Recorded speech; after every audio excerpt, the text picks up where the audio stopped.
I'm John Connolly, and I'm on the agenda for an item I'm not going to discuss now. Since I requested to be on the agenda, I received a letter from CCWD informing me that they're intending to file a tax lien on my property. And as I've gone in front of the engineering committee, and It seems related. I think that is related to. No, it is the way the staff wrote it up, but it's not the way I requested to be on the board. My request in writing to be on the board today was very specific to only engineering concerns. Their letter changed my desires and said that I was here to discuss services to my properties, which in fact I'm not. My non-agendized request is to ask the board to suspend liening the property until after the board has heard me on the engineering concern, and I will most likely appear again in front of the budget committee as soon as the engineering concern is done. I just wanted to postpone the liening the property for this part of my meeting. And I wanted to congratulate Dennis Mills. I understand he's now been elected Board of Supervisors. Good. Okay. Well, yeah, and some of these issues, let's go ahead and discuss during the agendized. Thank you. Thank you. Okay. But not Dennis's recent. I do wish to address the board under public comment. Okay, Leroy.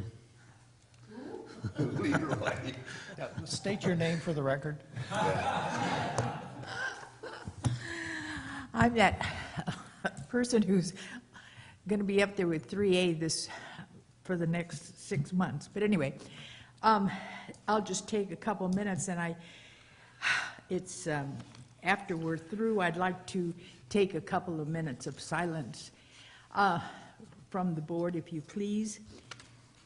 When I was elected in 2001, and I came to sit up on the dais with the rest of the CCWD board, we had a person coming from Copperopolis who happened to be at every single meeting that I was at for 8 years.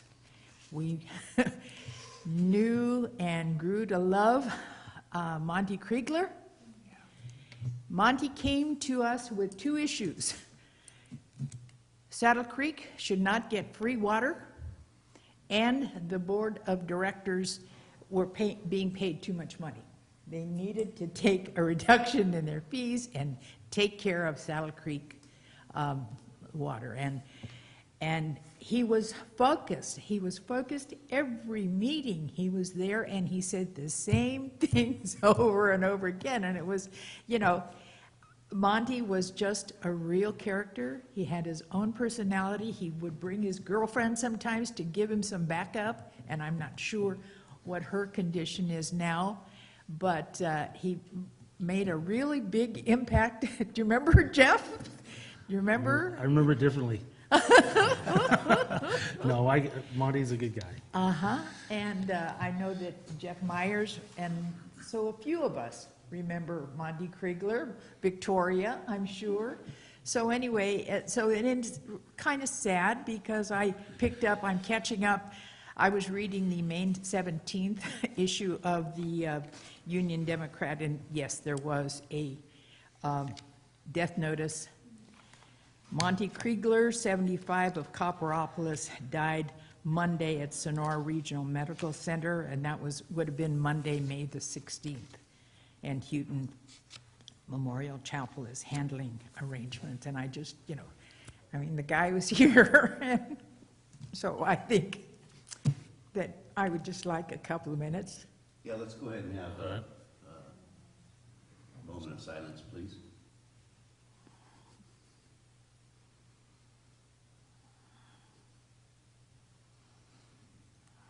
Thank you, Brett. Thank you. Any other public comment? I would like to, on behalf of the board, congratulate Director Mills on his successful campaign as Board of Supervisors. Thank you. Good job. Looking forward. Yeah. Do you think this was a lot of work? Be careful what you wish for. I'll come back and visit. There you go. Good. Okay. Let's move to the consent item. Item 3A, discussion and action to ratify claim summary number 531, secretarial fund in the amount of $1,466,805.16 for May 2016. So moved. We gotta read both of them. Oh, It's two of sorry. them, right? 3B is review Board of Directors monthly timesheets for May 2016. We have a motion by Director Mills, Second. second by Director Radaman. Can we take a vote? Director Davidson? Yes. Director Radaman? Yes. Director Mills? Yes. Director Underhill? And President Strange? Yes. Okay, 5-0, vote carries. Item 4, new business. 4A, introduction of annual high school senior scholarship award winners. Joe.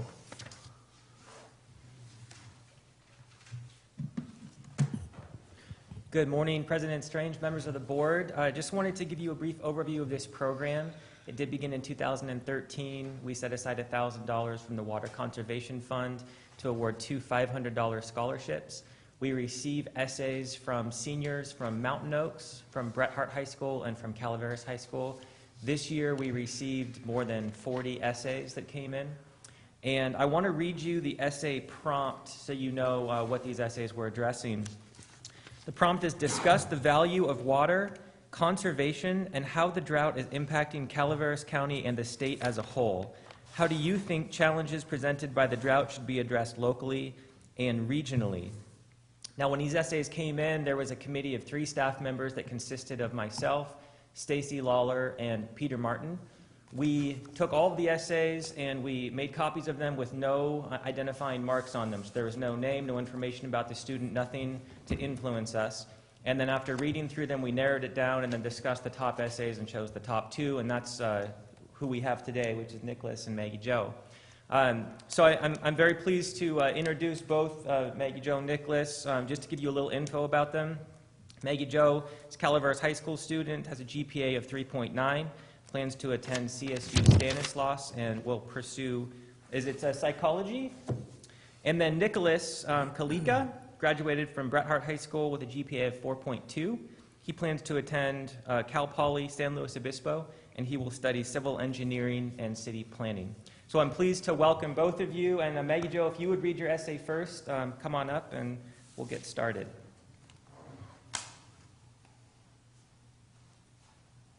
Don't be nervous.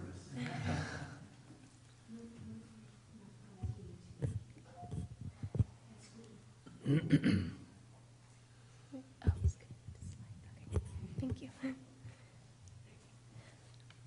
Water is crucial when it comes to the way that we go about our daily lives, yet the way that some people have been treating it carelessly and wastefully makes it appear as if they are unaware of just how much we rely on water. Water conservation is becoming more critical with every passing day, and the more it is ignored, the less progress can be made in ending the drought. The issue with water conservation has less to do with how much water we have, but more to do with how people are choosing to use what we do have. If water continues to be used wastefully, we will come to the point of not having enough for basic needs such as drinking or bathing. Conserving water can be as simple as taking less time in the shower, turning off the faucet when doing tasks such as brushing your teeth or doing the dishes. People can save water by watering their lawn less or not at all, or not washing their vehicles. It is important to end the overuse of water and to begin watching carefully on how we use water and how much we are using. In numerous cities across California, there have been restrictions on water usage put in place to control the use of water. It is important that we have restrictions in place because if people all over the state continue to use water ignorantly, it will affect not only those particular people, but everyone. Yet there is an abundance of individuals who refuse to abide by the rules, making it even more difficult to get a handle on the issue. The severe shortages of rainfall have deeply affected California's agricultural industry, worth $46 billion. It has also taken a part in raising awareness of the much more serious shortages that have been affecting the Colorado River Basin for far longer. The drought has also been affecting the economy of California. According to a study by researchers at UC Davis, the drought cost California's economy over $2.5 billion in 2015 alone. Calaveras County, being home to many cattle ranchers, has also been greatly affected by the California drought. Many ranchers usually rely on the green grass that grows on their land to feed their cattle, but as the drought worsens, they must buy hay and the cost adds up. Calaveras County is one of the many areas across California that must accommodate to the current situation and do its best as a whole to conserve water. The challenges that accompany the drought are prominent locally and must be faced with water restrictions on individual households as well as community awareness of water conservation. I believe that the same measures should be taken regionally so that as a state we can work towards a better system for conserving water. Water must be addressed as something that belongs to all of us and not just a select few. Everybody must lend a hand in conserving water because the challenges of the drought affect all of us. Very good. Good job.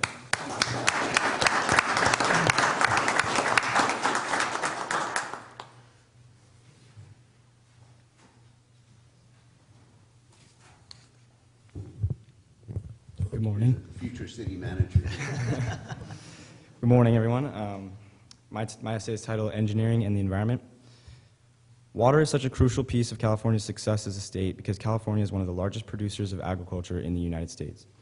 In order to keep high agricultural yields each year, California boasts one of the largest water diversion projects in the world, commonly referred to as the California Water Project.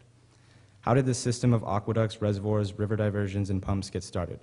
Well, planning began for this statewide system as early as the 1930s. Due to the Great Depression, there were insufficient funds to get started right away. However, in the meantime, multiple engineers proposed plans and multiple legislative revisions took place. At last, the plan was confirmed in the late 1950s. And in 1961, construction began on the Oroville Dam, located on the Feather River east of Sacramento in the Sierra Nevada mountains. The Oroville Dam still stands as a 770-foot tall, 6,920-foot wide earth-filled dam, supporting Lake Oroville, a major water supply for Sacramento. This dam was an early part of the California Water Project, which now transports vital water to the San Joaquin Valley communities, the San Francisco Bay Area, and Southern California's municipalities. The California Water Project was a landmark in civil engineering, which allowed California to grow to such a largely populated state. Civil engineers, especially in California, are constantly working with water and the environment to improve the systems that are already in place. In recent years, however, California has experienced a major crisis, the drought. With warming temperatures and a lack of precipitation, California's water supplies have seen steady decline. This is harmful to California because of the reliance on vast volumes of water the state requires in order to support its agricultural industry and its growing population. Simply put, the continually expanding agricultural field cannot be sustained without water. This brings up the issue of how to conserve water. Statewide, treatment plants are converting brown water into fresh water, saving millions of gallons. In addition, localities have set regulations for sprinkler usage, shower lengths, and other household water usage. In major cities throughout California, this has had a significant impact, yet I believe that more can be done. Conservation of water is so valuable because it is really the only way to deal with the drought, unless, of course, more precipitation falls from the sky. Locally, Calaveras County has been impacted heavily. Ranchers have experienced rising costs of feed to support livestock, recreational tourism throughout the county has declined, and dry foliage has provided an ideal place for wildfires and pests to take over. To combat the drought in Calaveras County, restrictions on water usage during summer months have been placed, much like several other localities, and local treatment facilities are doing their part as well, providing available drinking water for homes. On the statewide level, California offers several rebate programs for turf removal, upgrading water systems, etc. As a state, the theme over the past several years has been Save Water. People are doing what they can to help. However, I believe that through civil engineering, I can make an even larger impact. With the combined efforts of civil engineering and people within the state, along with the help of some rain, I believe that this decade-long drought can be stopped. The future for California's water will require new conservation methods, infrastructure, and planning in order to sustain itself. Perhaps by building a new dam, constructing a new canal, or further developing technology to convert brown water into fresh water, or even making buildings that use less water and are more efficient, I can make a difference in my field. With a civil engineering degree, I can work on projects in the state of California that will benefit the future through conservation of water, creating cohesion between rural areas and urban centers. Furthermore, I can help prepare for years when excessive water may be an issue, perhaps flooding. It's cyclical in California, particularly in the Central Valley. Thus, proper levees and floodgates must be maintained even if the current drought is the primary concern. The fact that I can make an impact on millions of people's lives by working in civil engineering towards conserving water not only excites me, but makes me eager to get started. Along with other civil engineers, I can help to keep California thriving by conserving water, an essential piece of California's history and future success. Thank you. Very nice, thank you.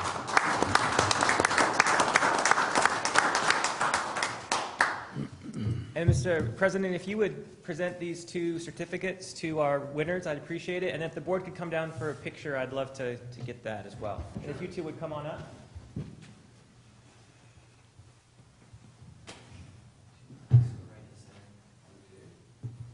So if you two would just come right over here in the middle, the board can kind of come around behind them.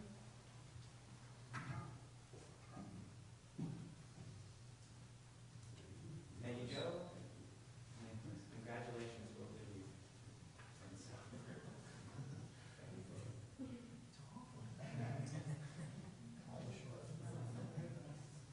Here we go. 1, 2, and 3. Just stay there. 1, 2, 3. I'm going to flash 1, 2, and 3. Thank you so much. Congratulations. Congratulations. Good luck with your future college education. Mom, there you go.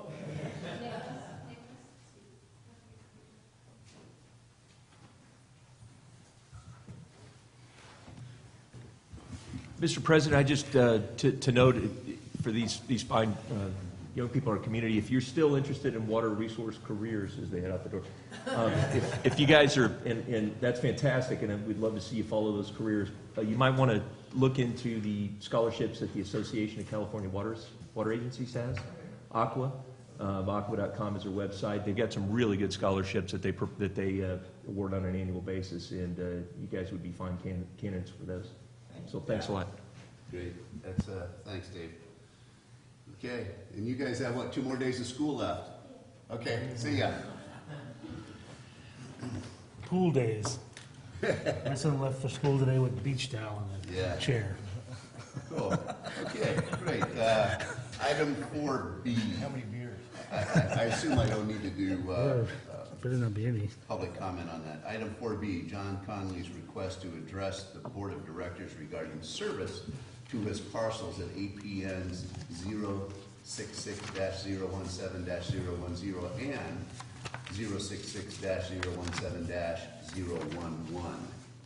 And we do have an internal memo that goes with that as well. Could I have a Yes, copy of the internal memo? You bet. If it's then- relevant to what I've got to discuss? Sure, but Mr. President, this is just all information that he's been provided before. It's the same. As we know, we've had been working with Mr. Conley since 1995, and there's a long history there, a lot of documentation generated. I know on a number of different documents have been submitted back and forth, and there were even requests for all documentation that were provided. And so just to let you know, I know, going back for many staff members, some of who are have already retired, have spent many, many hours on this issue. So with this, I know Mr. Conley had requested an opportunity to address the board, and that's why this item is before you today. Okay, I would like to provide him with a copy of this internal memo. Sure. So let's take a few. Oh, okay, great. Thank you, Mona. Well, I guess I won't have time to read it before commenting. Again, that's all information, my understanding is that you've had in the past, or been able to review in the past. Thank you. Okay. First, I disagree with what staff said, and probably therefore the memo. My request to be in front of the board today was very narrowly defined. It was defined to discuss today only engineering concerns, nothing to do with financing, nothing to do with billing, nothing to do with service to the 2 parcels as was printed by staff and put into the record, instead of putting in my request to be in front of the board to discuss engineering, which was narrowed, I believe, to 3 things. The surveys are incorrect on my property, I believe. There's an encroachment on my property, I believe. And the easements are incorrect on my property, I believe. And finally, I have 1 line instead of 2 going from my duplex to the single tank that's there, which from Robert Kramer's letter of 2011, I believe is contrary to CCWD's codes. Those were the issues I wanted to bring up, the engineering only. And the reason I only wanted to discuss the engineering is to discuss the other matters. I believe I have somewhere between 150, 200 pages of things that would have to be concerned, where this, I don't know much of anything. Mitch Dion, his last weeks of office, stated that he did not believe there was either an encroachment or incorrect engineering, and he sent Robert Kramer. First, he set an appointment to come out himself, but was unable to because of a problem with his father. This is just before he lost his job. He sent Robert Kramer out Robert Kramer came out to the property and requested and was given permission to survey the property to see whether or not the easements and the engineering concerns were correct or incorrect. I gave him the permission. He began the survey. Next, I believe it was last March, not 3 months ago, but 15 months ago, Dave Egerton and Dennis Mills and I met on the property, and apparently there was some nearly completed surveys, I don't have a copy so I'm not sure, that Mr. Egerton had, and it seemed to indicate that the easements were inaccurate. He asked for and was given permission to complete the survey. To my knowledge, either it's never been completed or it was completed prior to that meeting without me knowing, which would be fine. He then wrote me a letter following up the meeting 3 months later in June, a year ago this month, wherein he stated that there are ambiguities in the easement documents that he wanted to straighten out. Although I don't feel there were any ambiguities, there were clear errors. They were clear, they weren't ambiguous. Nevertheless, I do feel that we need to get the survey properly done so that we can get it recorded. We can't record it possibly until we resolve some of the other issues, but first step is to find out are the surveys incorrect, and if they are, get them corrected. Secondly, find out whether or not there is an encroachment, and if there is, what we can do about the encroachment. Mr. Egerton, on his visit in March of 2015, in my presence and Dennis Mills' presence, stated that, quote, "On our dime, we will split your system and run 2 lines into the existing single tank." That would resolve one of the engineering concerns. It hasn't been done, and he backtracked in his follow-up letter 3 months later, changing the word to he would help me split the system. What I'm asking the board to do is to look at the engineering issues and only the engineering concerns at this time, get the property surveyed if it has not been surveyed. If it already has been surveyed, please provide me with copies of the latest survey. I've given permission numerous times. I'll give permission here one more time to do the survey.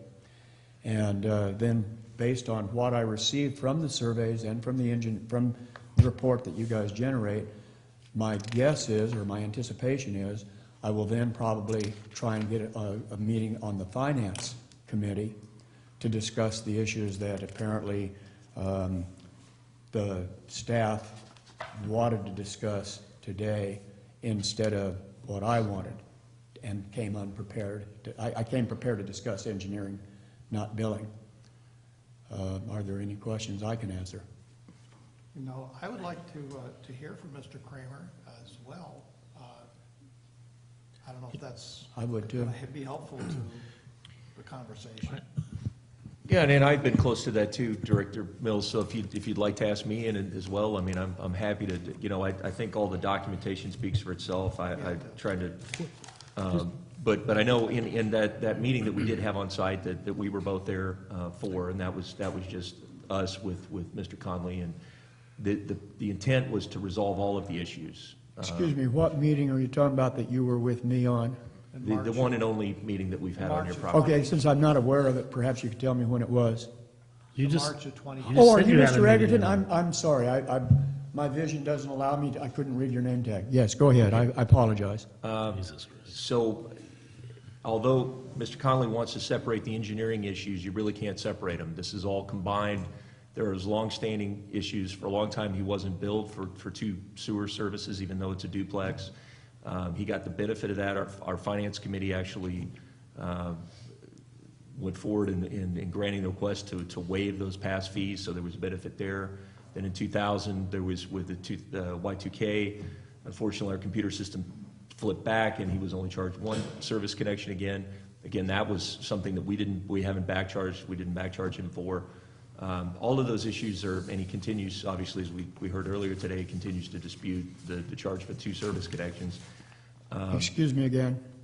I haven't disputed them. I've said that I don't believe they're appropriate to be discussed at this time.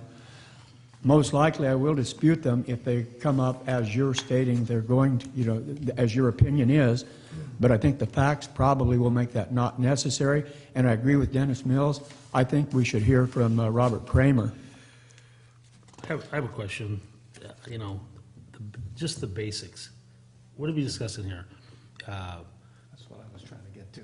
Well, I mean. Three things. What was your, did you file a written request to address the board? Is that available? I did, and it was ignored, and they substituted what they wanted to discuss. Do you have a copy of that? No, but I'm sure Mr. Egerton does. Okay.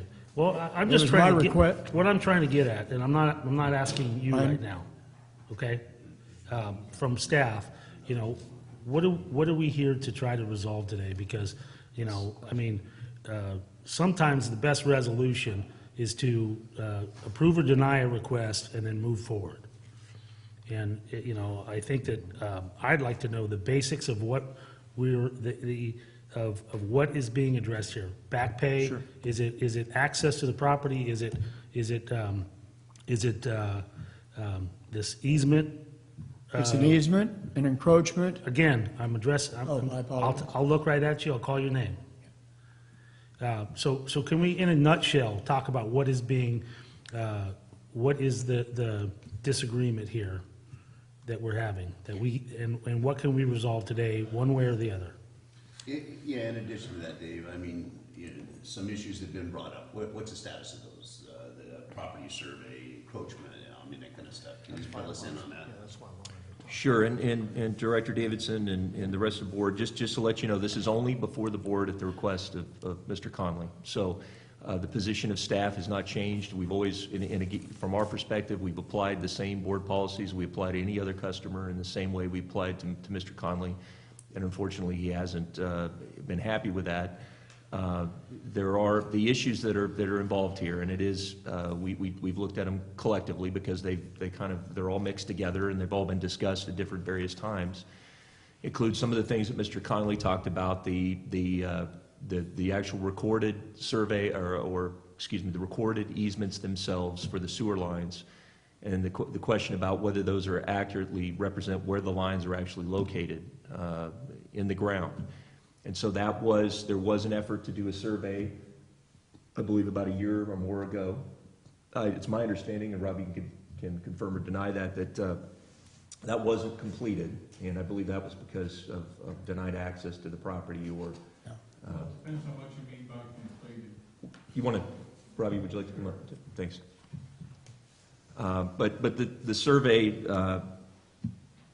while he's coming up, so we had the issue of the survey, the issue of the easements, and there's also, there is one take serving the duplex. There is apparently one line going to the tank. When we met on the property, I thought that was an unusual situation where you had one pipe to a tank. Apparently, there are actually a number of other different homes that we serve, duplexes we serve, that are the similar construction. It's important to note that there was compensation paid for the easements that we did acquire and that were recorded. And from our perspective, even if those aren't, if in fact a survey would show that those are not, the recorded easement is not where the actual line is, it's our position that we would still have an easement from adverse possession, from using it over that period of time, all those years. Mr. Connolly disagrees with that, and I believe that he would, and seemed to indicate that he would like additional compensation as part of this. And our approach has been apply all of the policies and address all of the issues together. And Robbie, I don't, if you wanted to, I'm sorry to. Before he does, I would like to be able to address a couple of things that you stated. Well, yeah, let us. I'll forget them. Let us I don't go have ahead notes. and finish what we're doing, sir. Okay. And again, I think it's in our best interest. Okay. Try to hear everything at once here. So go ahead. Robbie, do you want to? Background documentation. Robbie, you probably want to go to the mic because it won't record it. I believe with the background documentation that you have to that internal memo, supplemented by what Dave just said, that covers everything. It covers everything. So you're speaking more to a boundary line adjustment for? No, We're not talking about a boundary line. In terms of the easement itself, are we trying to? When the adjust- tanks were put in, a second set of easements that I've been able to ascertain, the only properties in Vallecito that had two sets of easements, two properties, one easement for each one, for tanks and lines to connect to the main line. A second set was done. That's what Dave's talking about. And when Dave said that this involves a great deal of information and other questions, that's what's there. That's why you have the package that Mr. Conley was given a copy of. Because it's all interwoven, and it's been going on since the 1990s. So there are existing easements, recorded easements, You betcha. that, That we that paid for. encompass the tank and the line from the tank. Right. Okay. And I would presume if somebody wanted to challenge that they would hire their own surveyor and come up with something that's Come up different with from the that. fact that it doesn't cover it, take it through the legal process. That's what you do. That would be one way, but first you must, by law, try and resolve it through. Mr. Conley, if you would speak Well, at I'm the, not giving you a choice. I'm not No, giving you a choice. I think you bring up a good point. You bring up a good point. You know, and I think we're going to help you one way or the other here today by resolving that issue of bringing it before the board for the appeal, because I think you're right. You have to appeal it before the board before you can take any other action. Otherwise, a judge is going to throw it back to you and say, hey, you didn't exhaust all possibilities. I think you're right on that track, so. And I think what Mr. Egerton was getting at was having you speak at the mic when he just, made a comment. So that's. it's recorded, otherwise we can't get it on the. Yeah. It's good. We're good. So as it stands right now, the location of the tanks and the lines are on existing recorded easements as you know them? As I know them. Let me just ask one question. Now, when we deal with these septic tanks, now these are, we don't do this sort of thing anymore because they're, relatively inefficient and they're very high maintenance. We would probably not serve, if we did not have access to a septic tank that may need to be checked by our staff, most likely we wouldn't serve that. We would require the homeowner or the business owner to service it. We would not, do we have any agreements like that? Where they service them, Yeah. basically any pump tank that's not in the clean water grant areas like Vallecito or say 6 miles, someplace like that where we have the step systems, the homeowner's completely responsible for that. I just went out and inspected one out in Peninsula Estates. But that's not the case in Vallecito. That's not the case in Vallecito. It's a clean So water if grant. if we don't have an easement to that tank to actually be able to monitor it, we're the ones that have to monitor those tanks or not? We pump them. Okay, we so, take care of so if we didn't them. have Dennis knows this one, well. Yeah. know it very well. we can't guarantee that that tank is not in violation. And so the reality is, Violation how? What? it could be spilling, it could be plugged. People tend to let us know when there's a problem, but absolutely, we have to have access to it. We maintain. We have to have access to it. Absolutely. Okay, that's my point. By easement. Well, if we cannot maintain it without an easement or permission. Right. So that's the point I'm making. It's a requirement of our servicing that property that we have Right. access to that septic tank. Yes, sir. Okay. May I ask Mr. Kramer a question or two? Yeah, go ahead. Come, Come At the podium. up to the podium though, please, so we can record. Mr. Kramer, have you been to the property of the duplex? I've been out to the property of the duplex. Did you request and were you? Mr. President, I It's not feel like we're recorded. getting into a, And I feel Mr. Egerton's not giving me a fair chance to respond at all. He's monopolizing this discussion. Go ahead, John. We've only been going for John, 5 what was your minutes. other question? Mr. Egerton, Mr. Kramer, when you were on the property, did you request and receive permission to finish surveying the property? Mr. President, do you, I would ask that, maybe if you're, I'm assuming that was the last question. Okay. So, go ahead. it's just, this sounds like, it feels more like a litigation setting here that we're creating, and it's a little disjointed. Go ahead. I received permission to do a survey, to bring a surveyor out to the property. Okay, so And you. last question. But, On the property of the duplex, was there a tank for another property, not the duplex, that was on the wrong property, on the duplex property?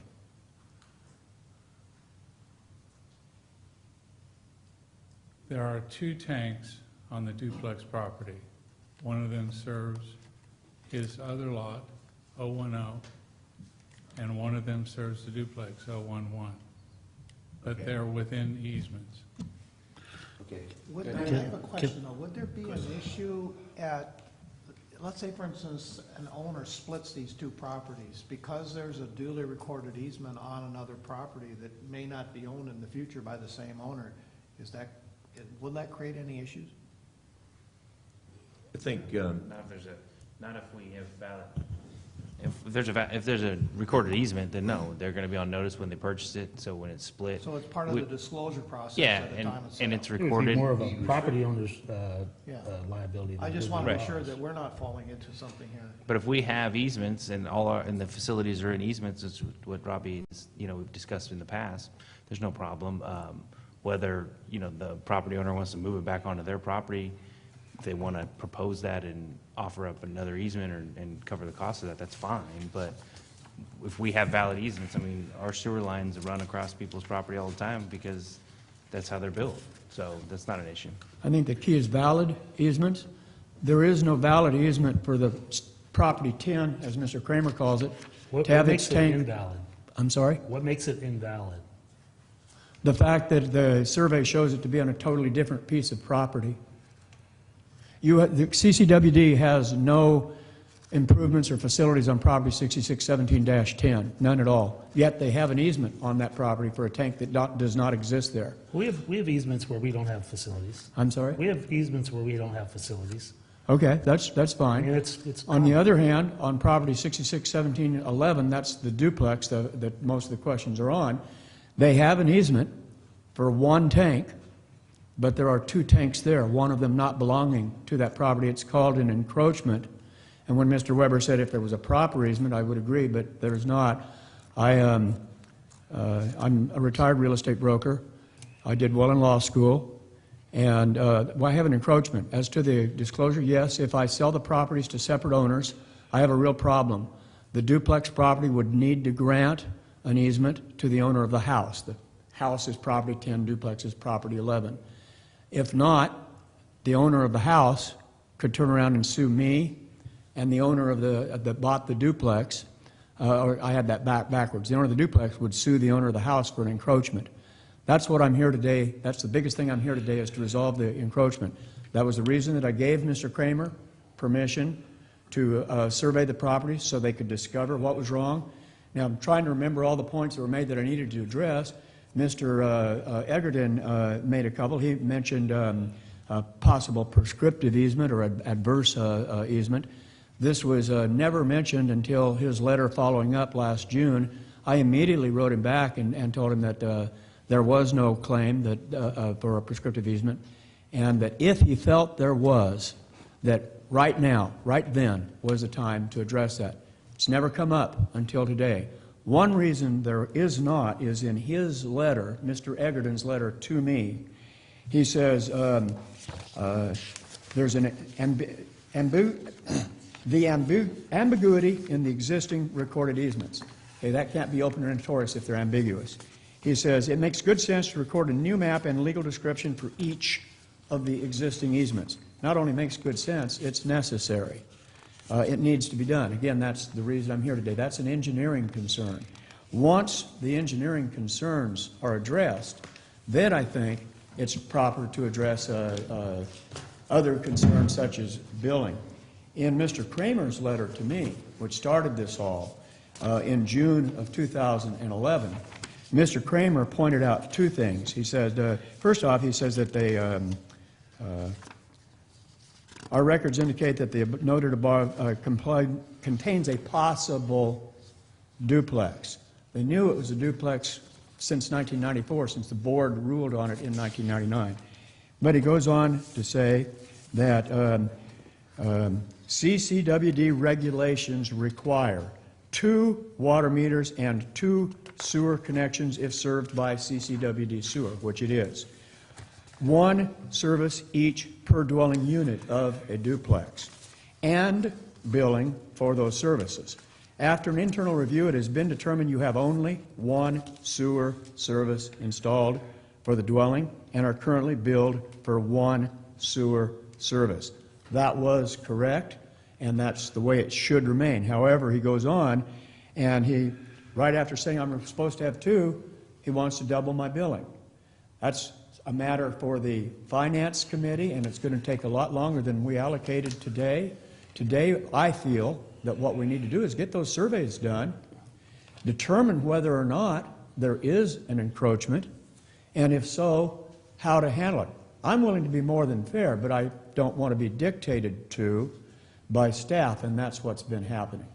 All I want is fairness. And he was also incorrect when he said that there were no other properties with served with one line to one tank, two lines. There's at least one that I know of on Pogue Road, belonged to a retired real estate broker who made the same deal with the board back in the 80s as Stella Bjornson, who owned my property, did back in the 80s. And I think more, should I look for them, I didn't, because my request today was engineering. Staff changed it so we could open up a can of worms that I'm not prepared. Let me ask you an engineering question regarding to the survey.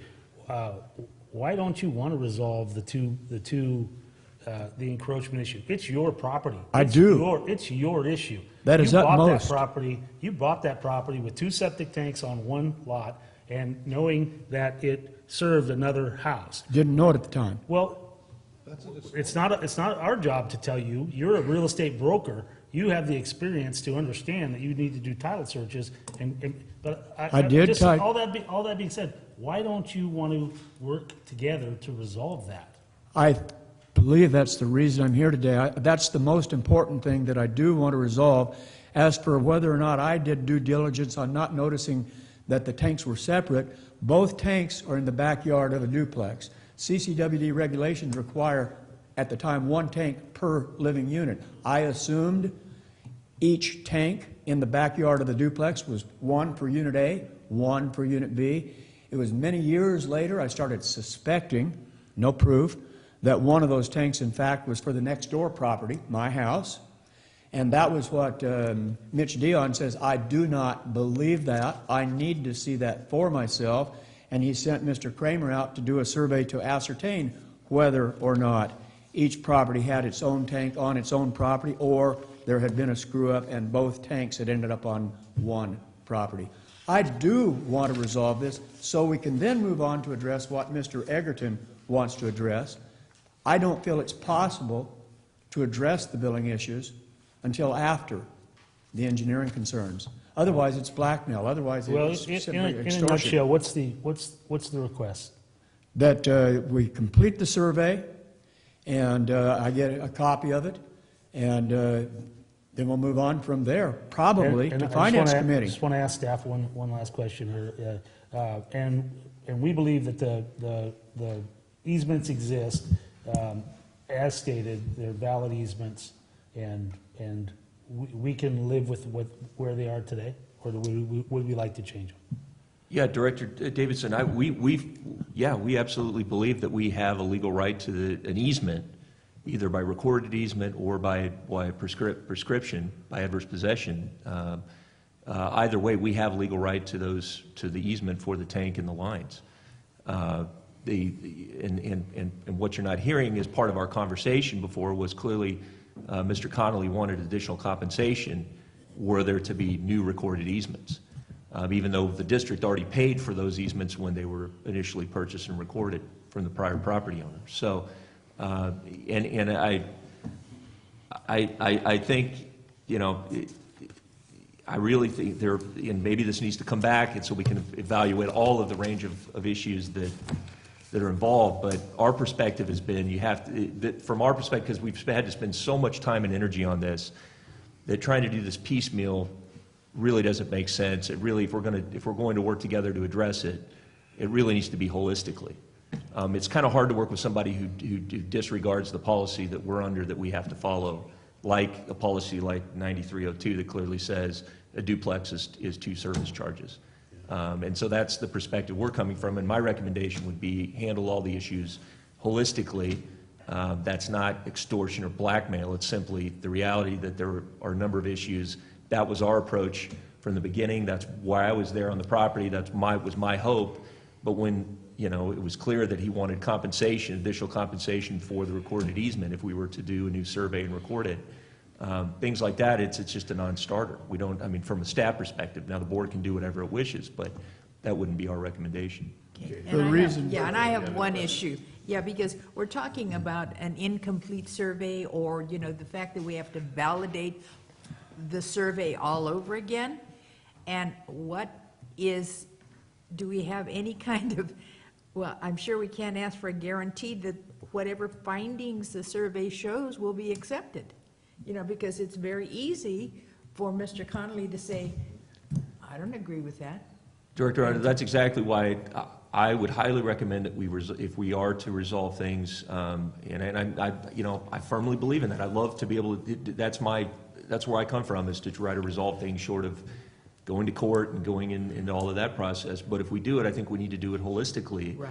So that we don't find that all we're doing is just punting other issues down the road, and again, we're mired back in another, I mean, you see the paper trail here. Again, this is many, many hours of people going back for years having to deal with this. And again, all we've been trying to do is to apply the rules as they are. And again, I want to reiterate, Mr. Connolly's gotten a great benefit by the fact that we didn't charge him for the 2 connections during the time that we weren't billing him for that. That was agreed on contract at the time the sewer was put in, so I didn't benefit from it. Okay, Mr. Mills. Excuse me, please allow me to address. Excuse me, sir. I'm looking at this from a perspective of the easements themselves. If those tanks and those lines have already been recorded, they're within the boundaries of those easements, you know, what more do we need to get done there? This is something that was created by a previous property owner as agreements were put in for the Vallecito Sewer Project a long time ago. If we're in the right position with those tanks and those lines in relation to the property and what we've got recorded, then everything should be good there. The next question then comes is, where does the board want to go in terms of this billing issue that you want to deal with that right now, is what I'm hearing. I'm not capable of doing that now. I did not bring my 200 pages of documents that we would need to, and I do need to address an incorrect statement made by Mr. Egerton. He claims a possible prescriptive easement. His own letter denies that. It's not open and notorious. If you don't know where a tank is, you can't have a prescriptive easement for that hidden tank. It's actually necessary. It's actually necessary to address and solve the engineering issues with no compensation at all done, just so that we know what is where before we can move on to the hundreds of pages of things that Mr. Egerton is trying to get before the board today. Again, my request to come here today was 2 sentences long and very clear to address the engineering issues only. That's all I came prepared to do. We all understand that. Yeah, thank you, Scott. Go ahead. Mr. Conley, we keep going back to what you want, what you're demanding, and what you expect to happen. Well, what I here. asked to be part of the board Excuse for. me, I have the floor for a second. You don't get that choice all the time. This is a CCWD meeting, and it's ran by this guy right here, and the stuff that's brought to us is brought to us by staff. And so we keep going back to what you're demanding, that we separate these two issues, finance from engineering, when they're obviously co-joined in more ways than one, and have been since 1990. It doesn't seem, so I don't think you're going to get that request, whether you brought your 200 pages or not. So let's try and move forward with what, and I do have a question for staff. Do we plan to do the survey? Do we plan to do anything further on this property? Director Rademan, in other words, do we need to confirm that the easements that are currently recorded are correctly placed in relation to, is that what you're asking? Yeah, is it necessary to address the encroachment and provide a new survey or to do any further work on this property? My recommendation, the recommendation of staff is that we would do that only if we can come to an understanding on all of the issues, because that is an expense to us, and again, we believe we have the legal right under different doctrines, legal doctrines, and council can attest to that. And again, I mean, if we want to be a good neighbor, we want to work with them, but my goal would be to resolve everything so that we're not spending hours. I mean, this is costing ratepayers a lot of money, and has. And I would like to have all of that resolved so my staff doesn't have to deal with this on an ongoing basis. And if that's not an option, then I would say, I wouldn't recommend we spend the money to do the survey. And that statement's why I say it's blackmail or extortion. What he's wanting is something of value for me. Mr. Conley, I asked a question of staff. I got my answer. You'll have the floor probably again. I didn't bring things to make notes of all the inaccuracies. Sir, please. Do you need a pen? Go ahead, Scott. Would you like a pen? Yes, please. Thank you.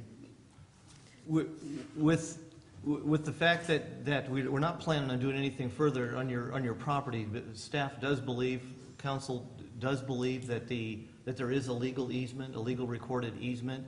I think we understand the tanks are probably within the easement, and if that's an issue that we need to go, it doesn't sound like that it's important to find out anything further about what's in the ground. Are there any? A question for you: are there any problems with the operation of the septic sewer system on either one of the properties? Absolutely. And they were addressed by Mr. Egerton when he visited the property and said, and I quote, on our, that's CCWD's, dime, we will split the system and run 2 lines into your tank. No. The problem is that when Unit 1 has a plugged toilet, Unit 2 has feces in its bathtub because the engineering was not done properly when they installed 2 separate units on 1 line into the tank. He said that they would split them and put separate cleanouts for each line, and that needs to be done to correct the engineering problem. When you say they, you mean whoever built the duplex? According to Mr. Egerton, we as I understand it, our responsibility starts at that septic tank. Okay. I'm quoting Mr. Egerton. He said, we, on CCWD's dime, in Dennis Mills' presence, will split the system, each with a separate cleanout. May or may not have been true, but I'll just tell you right now, that would be extraordinary, because in every other sense, our responsibility starts either at the sewer collection line or at the septic tank. It was the builder, whoever built that duplex, the contractor or the homeowner, that put 1 line and made the inefficient system. So how that would be our responsibility to put that system actual up to code is beyond me. I have a hard time with that, and if staff had done that, I would have been upset, because I think it would have set a precedence that was wrong. It is the homeowner's responsibility to take care of everything going into that septic tank. Mr. Egerton, in Dennis Mills' presence, was offered the opportunity to look under the duplex to see that before CCWD got involved, there were 2 sets of plumbing lines, 1 from each unit into 2 septic tanks. CCWD, on their labor, when they installed the sewer, went under, the old lines are still there visible, and they put it all in plastic in 1 line. They broke a system that they need to fix, and that's an engineering problem. To accommodate the other dwelling that was built? Yes, so that when one unit gets plugged up, the other unit is not also rendered inhabitable. Did you own the property at that time and verify that No, I was didn't. done by a CCWD employee, or it was just done by somebody and that's the way it is right now? I did not own the property at the time it was done. Stella Bjornson did, who owned it for many years. When we were battling on the early stages of this, Stella Bjornson backed up everything I said. Now she's in her late 90s with Alzheimer's disease, so she can't back it up now. But I believe that there is... She backed up, she saw CCWD. She made a deal with CCWD. She went out screaming at the top of her lungs, and I know this to be true, I was there. She went out screaming at the top of her lungs, "Stop, stop, you can't run two lines into one tank because when one unit gets plugged up, the other will be." I have 2 septic tanks here. I had 2 lines running into it. CCWD told her that in order for them to fix that, they'd have to amend their contracts.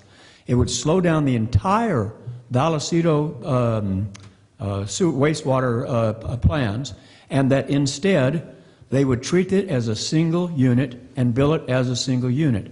When I opened just before opening escrow, I came down to CCWD. I believe it was Diana Copeland I spoke to. I'm not 100% positive of that.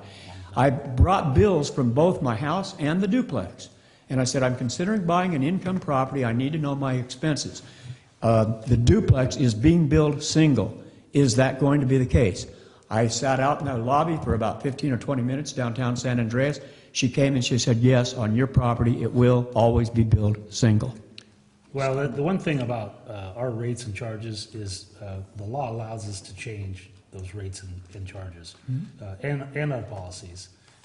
So just because something might have been true in 1990 doesn't make it so today.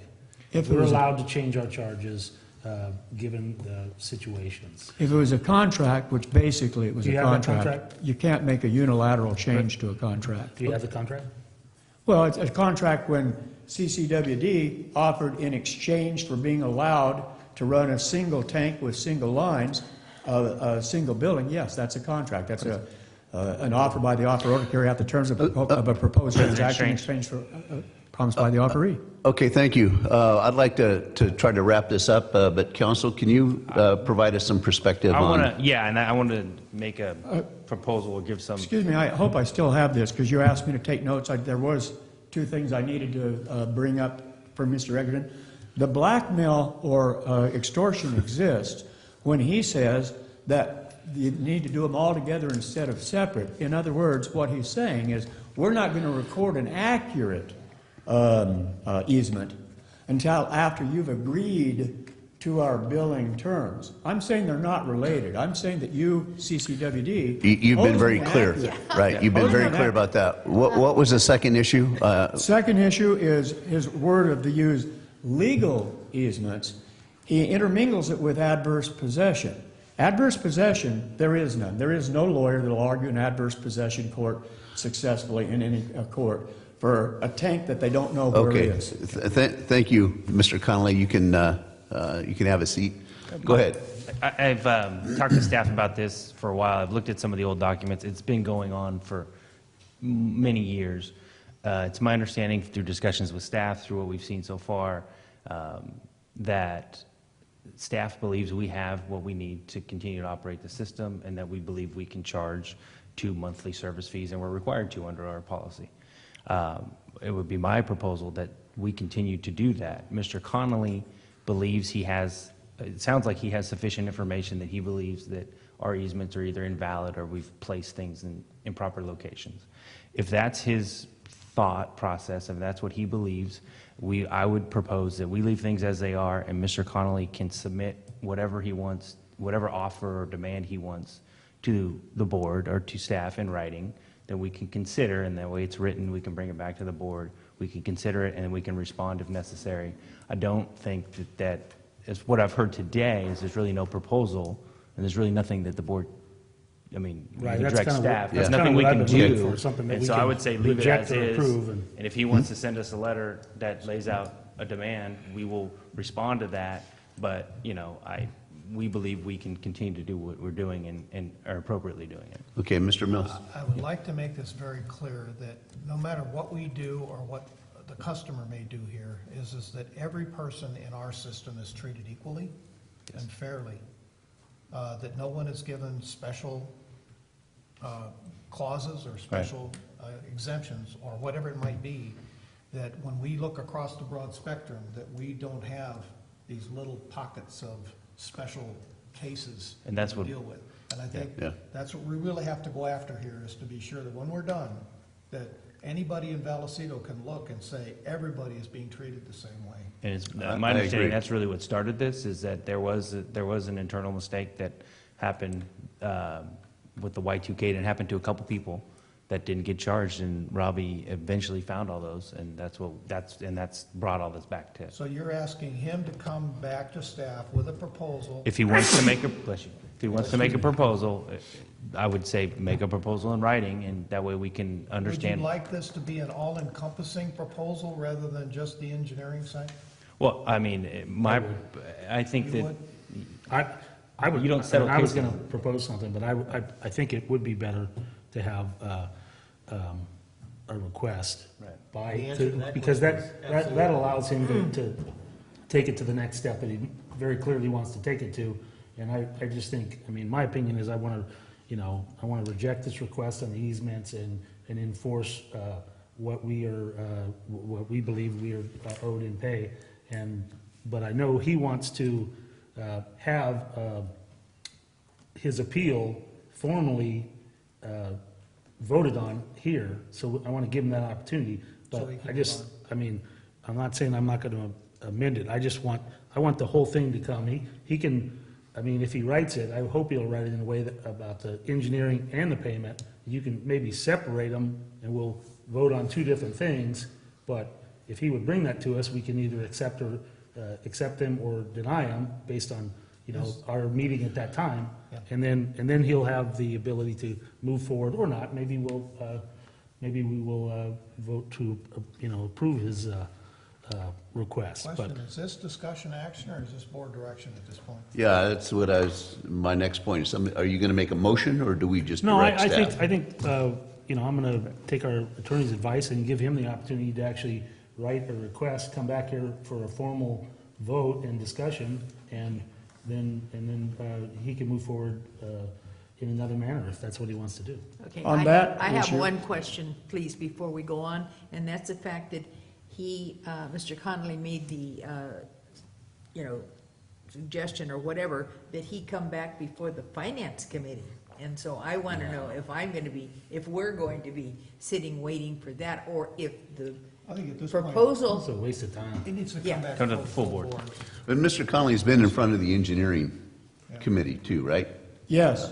Okay, so, he's been able to express his concerns and all. So at this point, what I'd recommend that Mr. Connolly do is as our council had suggested, that you make go ahead, I mean. All right, just if you, I understood. Yeah, so if you want to make a formal written request that addresses these issues and what you propose, send that to CCWD, address it to Mr. Egerton or to the board, and it'll get to the board.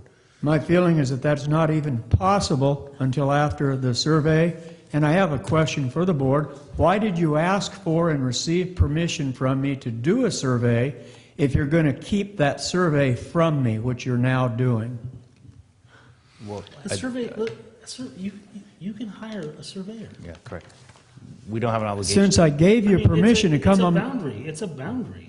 What's more than a boundary, it shows things that the surveyor's not going to know with your lines. A survey is somebody out there walking saying, hey, there's that property pin, I'm going to put I know flag what a on it." survey is.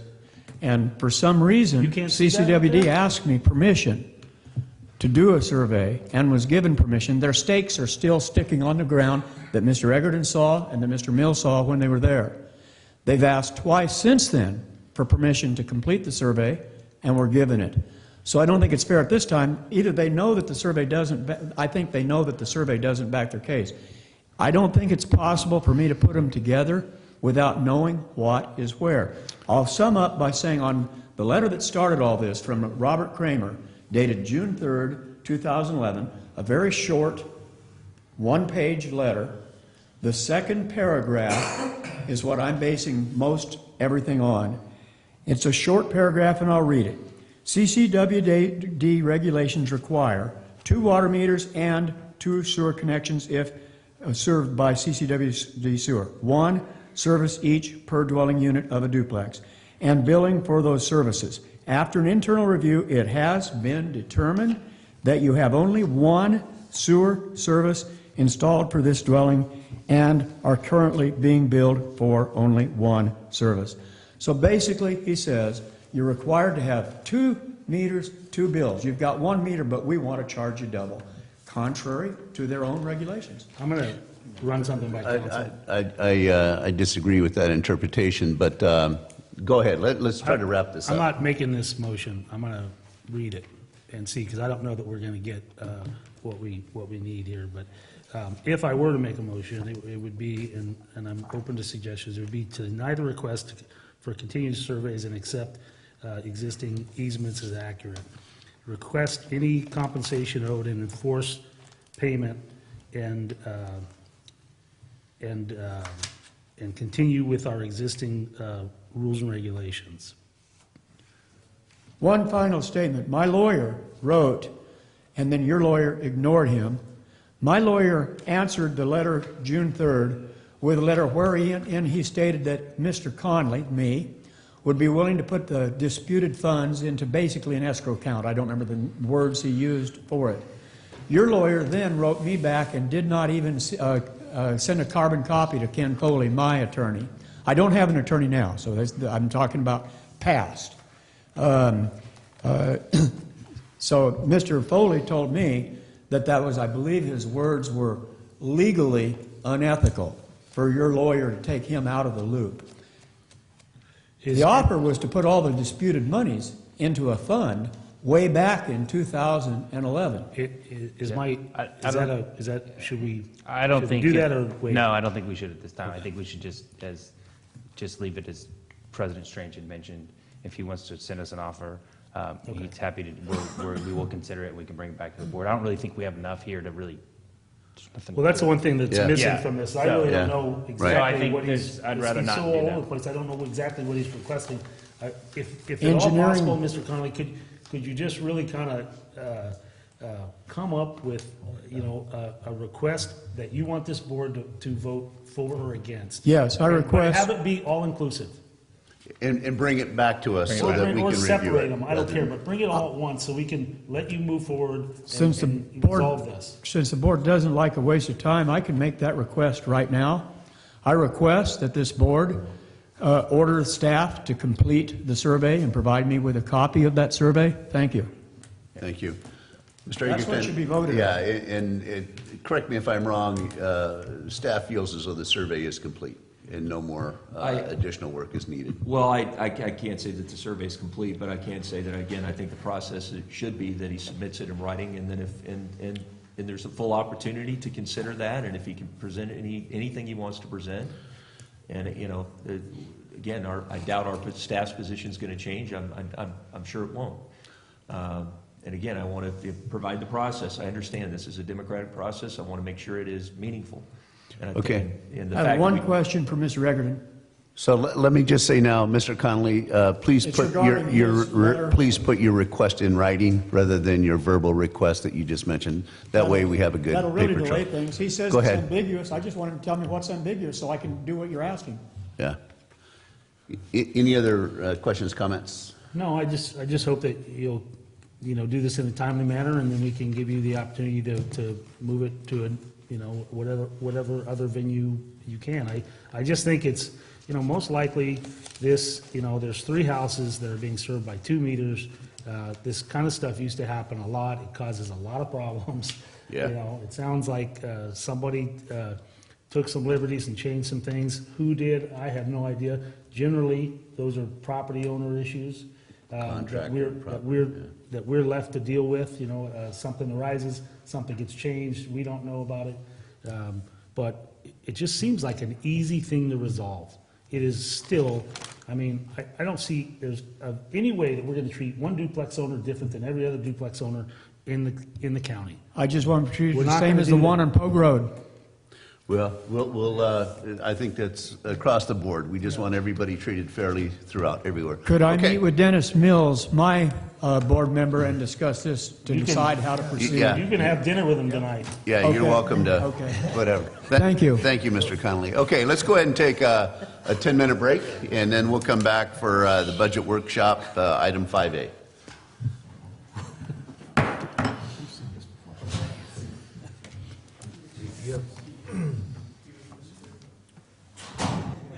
Would you make sure You know, something, make sure that it's done before you leave? We know when that's rocking and rolling. Good? Okay, we'll reconvene the meeting of June 8th. 2016 Budget Workshop, item 5A, discussion action regarding fiscal year 2016-17 preliminary operating and capital improvement budgets. Thank you. Workshop. No, after, Jeffrey, I would really like to compliment you. This is probably the singular most thorough display of a budget that I have ever seen, and I've seen a lot of budgets. You've done a monumental job here of explaining specific categories of things that. Well, you can tell he's leaving. thank you, Director Mills. Water, This was done also with a lot of assistance from Patty Christensen, so I want to give her due kudos. Mr. President, members of the board, I would like to take Director Davidson's advice and ask you to approve the attached budget and submit it for, bring it back to your board on June 22nd for approval. I only have a couple of things that I'd like to really look at, if you have a moment. I said that half in jest, Okay, but you wanna there present, are, that's fine. Go ahead. I did provide you, Go yeah, ahead. I did provide you with a PowerPoint for this morning, and there's really, the first 4 or 5 slides are the key slides to give you insight into what we're trying to accomplish next year, the challenges we're facing, and the strategies that we're going to use. The rest of it is just pure numbers, which I presented to your board 2 weeks ago. Unfortunately, President Strange was not here, so you were saved from my discourse and my dry topic. But I think the first probably 4 or 5 slides could give you everything you're going to need, and then I'll ask you if there's any questions and if we need to proceed. If that's okay with your board. Can I ask, please? Okay, we got this, that's gone. This is dated May 25th. It's That is been gone, correct. updated. June 8th update. This- Yes, the one Okay. that's dated June 8th, There are some changes. Okay, okay? so this is the current one. And Yes, then, ma'am. what is this one going to be for? That was given you May 25th? Get rid of that too. Yeah. That can also be, that can be recycled. It's been updated. What, Director Underhill and members of the board, this is the one that we're going to be dealing with that was included in the agenda packet. Okay, And so everything that was done prior to that can be recycled. Those were drafts that we had talked about. Now we're going to talk about the preliminary budget that we are requesting your board to direct staff to bring back to your full board for adoption on June 22nd. You are not going to adopt the budget today. We have to have, it comes back on the 22nd. What I'm going to do is just, like I said, go through the strategies, the challenges, some of the things we're going to do, and I'd like to ask our general manager, Dave, to jump in on occasion to help describe some of the projects and give a little bit more detail into some of the challenges we're facing, especially when it comes to water rights, water conservation, and some of those items. So first and foremost, as you're aware, your board back in March approved a 5-year capital improvement program budget. The capital improvement program that we're submitting for you today was that first year. There's a large number of projects on there. There's going to be quite a significant increase in workload, not only to engineering, who's working with the outside consultants, utilities, but also accounting, finance staff, because 3 of those projects are grant projects. And those projects require significantly more paperwork and coordination, the Reach 3A with USDA. USDA has to approve every single payment we make. It's got to go through Frank Rizzo for approval. So there's significantly more workload associated with those, and that's going to put some stress on staff, and it's also already starting to put stress on our district engineers, Charles Palmer. So those are the things that we're going to be facing. We're going to be implementing an in-house water distribution pipeline replacement. This is going to be done with utilities and engineering. The Bluebell down in the Jenny Lynn area is comes to mind, that we're going to be replacing pipeline that consistently breaks over time. So that's going to be new for this year, and they're also going to continue work on a tank management program, probably not until after the first of the year because they've got so many things going on, but that's got to be a coordinated effort. There's a lot happening above ground and below ground. We're going to continue our facility and equipment maintenance program, lift station upgrades, the arc flash issues, the safety issues that we're going to be dealing with. There's going to be PRV vaults. One of the things that we're looking at is not only down in the Jenny Lynn area, they're going to be replacing 4 of them. It's the vaults as well as the PRVs. It's going to be more significant work than just popping something out and putting something in place. Yes, ma'am. How long are PRVs on our schedule all the time? Yes. Yeah, we have a So we large don't- number of them, yes. We just don't hear it because we have been hearing it for. Yeah. And you will probably hear it every single year. Because we just can't afford, or nor do we have the resources to do each and every one of them. And we stagger them so they can be maintained and it can be economically feasible. And there's a large number of them in Copperopolis, for instance. Oh. Yeah. As I mentioned, we have limited staff to be able to perform these, especially in the area of the capital improvement projects that require inspection. And as I mentioned 2 weeks ago, we're proposing to add another construction inspector. Because in addition to these projects, because we're going to have 3 major projects going at one time. Reach 3A, Big Tree's tank replacement, and the Jenny Lynn pretreatment. In addition to our other work, people asking for connections, service connections for inspections there. We're going to be doing the Highway 26 Vista del Lago intersection work. So this is something that we think is critical, and this is something that I think when we look at expertise, instead of hiring contract inspectors, we bring that position in-house so that we build up that expertise. And that's going to be something that with a long-term capital improvement program, that's going to be a valuable asset to us. We also plan next year to look at development of a sustainable vehicle mobile equipment replacement program. I've been preaching this for a long time. I actually had an epiphany the other day, and we have to set aside a reserve for our BBVA loan, and it's about $700,000. It's part of the loan conditions. We can maybe use that once the loan is paid off to do the initial funding of our vehicle replacement fund, and then at that point we start charging vehicles per mile, and then so the goal is by the time the vehicle has gotten to the end of its life, we already have money in the bank to pay for it instead of using one-time fees, one-time revenues to try to scrounge up that money to be able to replace them. Was that a stipulation of the loan? That Yes, we it had was. to have? Yes, a because we reserve? have our debt service coverage and a rate stabilization fund. Okay. Question. Yes, sir. Can we please get that done before December? I mean, it's one of those things that it's Oh, yeah, we've Yes. been talking It's a about pet. that for, Yes. yeah. We just haven't had the ability to fund it, because it takes up money, not only in your operating budget, but also to pre-fund it. Let's put this together. Yes, sir. Yeah. Okay. Next thing we've got is we need to assess our water and wastewater funds and our allocation. As you're aware, the sewer fund has been in the hole.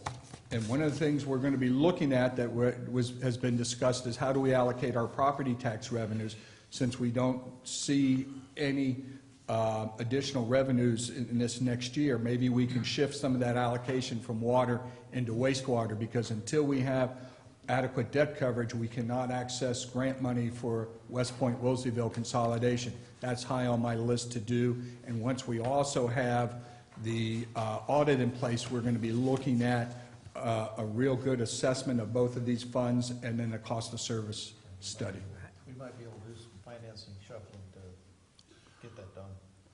Yes. Yeah, I know that was one of your tasks, is to be able to creatively find, or, I don't know how the right terminology, but basically get us to where we qualify for that loan. Yes. Consolidation. Yes. And that's high on my list. I don't want to wait till the cost of service study. That needs to be done now, but it's probably going to come back to your board since doing the audit trail of all the discussion, this goes back to 7, 8 rate increases, and nothing was codified in how we split. There was a trail of discussions of shifting more property tax from water to wastewater because they didn't want to see such a high increase in wastewater fees. But I didn't see anything coming out of the final adoption of the water rates. But I can see in the discussion in the minutes for meetings leading up to that, it was part of that discussion. Do you feel it needs to be codified? I would think that I don't know if it needs to be codified, but at least there needs to be direction. We're also looking at updating our rules and regulations governing the furnishing of water and wastewater services. That's a big task. And that's something that we're hoping that customer service, Joel and Corinne and others, and we can start getting that into the fall. We do have one of our staffers going out on maternity leave, so it's just going to have to wait till we return to normalcy. And we're very excited for her. Was this something that we started a couple of years ago? Remember, we were It's been a reviewing- start and stop Yeah, process. Yeah. But similar to the discussions you had this morning, it has to be looked at holistically because a number of these policies are interrelated, and if you try to fix one without looking at others, it'll just create a nightmare. Yeah, But Mr. okay. Connolly said, oh, wait.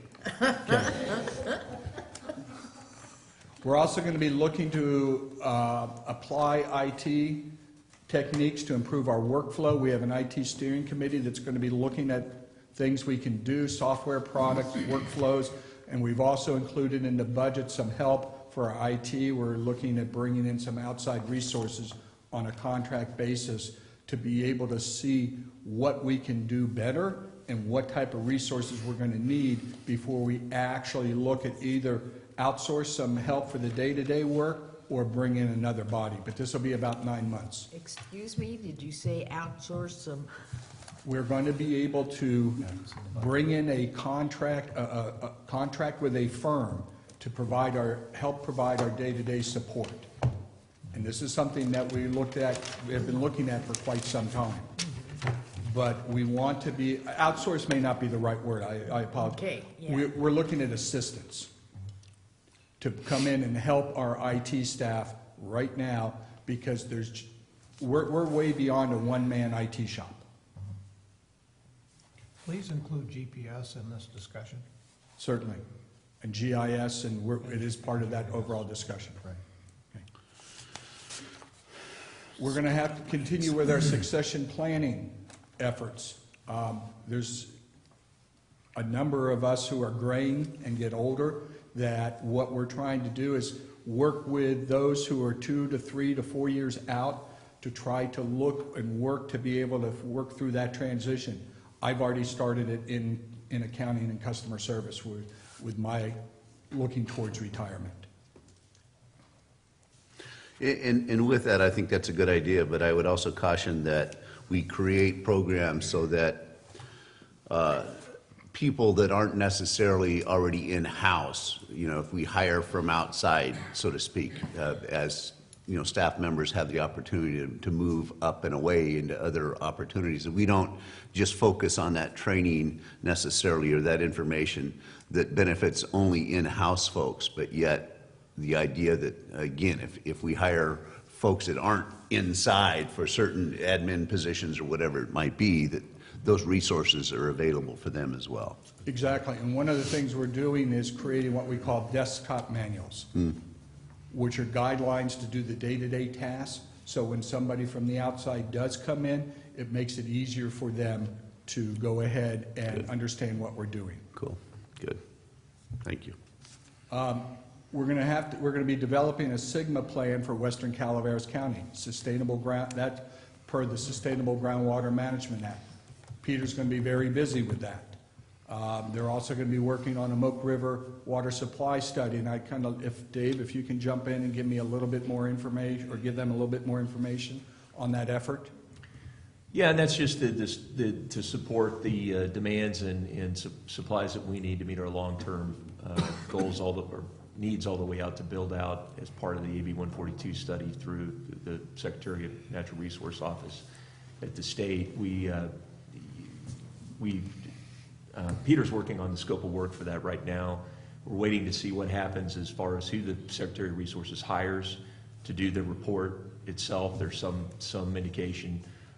We heard at the UMRA meeting that they may be looking to hire RMC through UMRA to do the report itself. RMC is already doing the study for AWA, their report to be, and so that would be something we would want to look at. Would it make more sense if they're the one that's going to do it, that would help us, streamline our work if we were to use them as well. So in any event, that's what's happening. Sigma, huge, yeah, absolutely a massive effort. We're just barely, seeing the beginning of that. We'll be in a groundwater sustainability agency before long. By next year, we'll be filing on that with the state to let them know what we plan to do. Again, our hope is to join forces with others downstream to have a multi-county approach. And of course, water rights, we've got the extensions. We filed for extensions on the water rights. That's probably a 5-year effort to make that happen. And there's a lot of work, and we have that budgeted this year, but that'll be continuing to be able to, make the strongest case to the State Water Board that we do have a need for the use of those water rights. And with that, I'll leave it back to Jeff. I know I could go on for a long time on this stuff, but all of it's very expensive, and we have to be very, very strategic in how we spend our money on this. I do think we have an outstanding team that's working for us, both internally and externally, and have a lot of confidence in Peter. He spent a lot of time reviewing the files and trying to get as much information as he can. Even spent quite a bit of time with Larry, and that's been very helpful. So, I had a question on the McCollum River. Are we going to be using any of the Moke-wise, information? Because that was quite an extensive yeah, I mean, program. There very well may be information that was developed as part of that could be helpful in it. Because all of that time, effort, and all the money that was spent on that. I mean, if there were particular projects that were envisioned through that would be, something that you'd want to point to as we developed our report. And I know AWA is feeling the same way. They would look to that as, some form of validation that those projects have been vetted and are more likely to happen in the future. But really, what it comes down to for us is really, it's taking the information we got in their water management plan. Great time to have had that just done, so we can build upon that, and we can take that to the next step and go beyond just the planning horizon for that document and go out to build out. We still have to determine how we envision that we would do a study jointly with CPUD. That's still our desire, but we've got to figure out how that would work and what the cost share would be on that. That's something Peter and I are working on. In any event, our plan still is to complete that study by the end of our work, at least on demands and supplies, to complete that by the end of this year. And that's a schedule that AWA is on as well, so that we can then bring that forward and incorporate it into the Secretary of Resource study. Lastly, I just want to say, I just to let you know, on our urban water management plan, we got through the process. We didn't receive any public comment except for the comments from our board members. So pretty surprising, big difference from last time we went through this, and gives me even more confidence that we have a very solid document, planning document, and that again we can build on for this study. And very wise board members.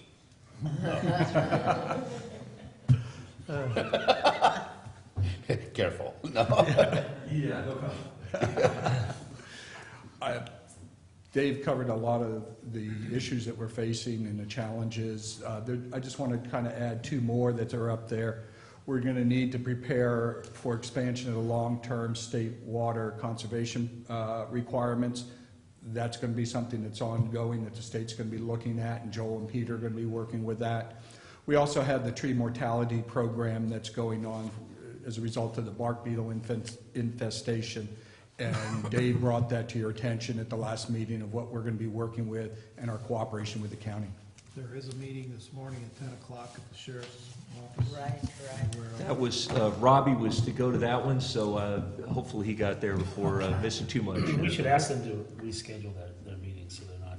Yeah, and I think that it's gonna impact us too, because we're gonna be having issues in these areas with that, so we really need to be a player in that discussion. Yeah. Yes, absolutely. It's a huge problem. Dave, Fortunately, we will get reimbursement, but there's a pretty onerous procedure we have to go through to make sure that we qualify and our plan for responding to the bark beetle as each county that's declared an emergency has to adopt. We need to have that in place. So, Teresa and I stopped by and talked with Josh White, the unit chief of CAL FIRE, this week, and on this topic at length, and made it clear, wanted him to know that I know he's working closely with the county to try to find, okay, where can they station their equipment to try to deal with the wood. That's one of our biggest challenges is what do you do with the wood? We don't want to leave it on the ground. We don't want to have more fuel load. We want to get it out of there and process it in some manner. There's very little market. There's very little capacity at the mills. Even export market's very limited. So looking to work with them and the resources that they're being brought to the table that they're getting through the state, how can we support that? So that was a really good conversation, saying, we want to say, look, if we have a place to locate this that would be good for everybody, I mean, we're willing to explore all of that because we need to get this Moose figured Lodge out. parking lot. I think that'd be a perfect spot. Craft fair. Dave, if you have information on that, I'd like to get that, because I wasn't here at the last meeting. I'm working on that Highway 108 above Sonora emergency hazard tree removal, the Caltrans project.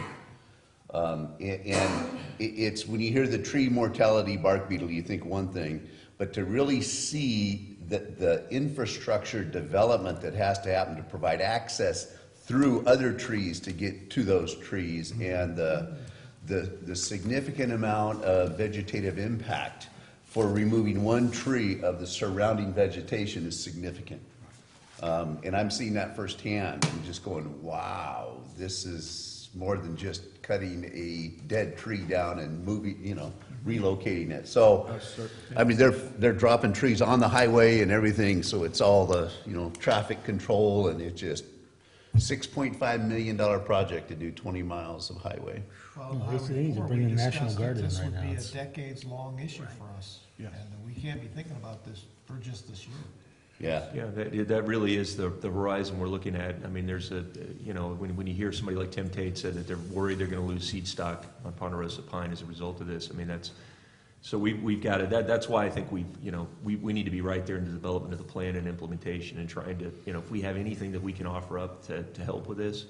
And I'd love to find a way that we could do it. There could be resources, like CAL FIRE can have resources that not only we can bring material to, but the public can bring material to. I mean, that's a huge problem. How do private landowners pay for the cost of removing all these trees?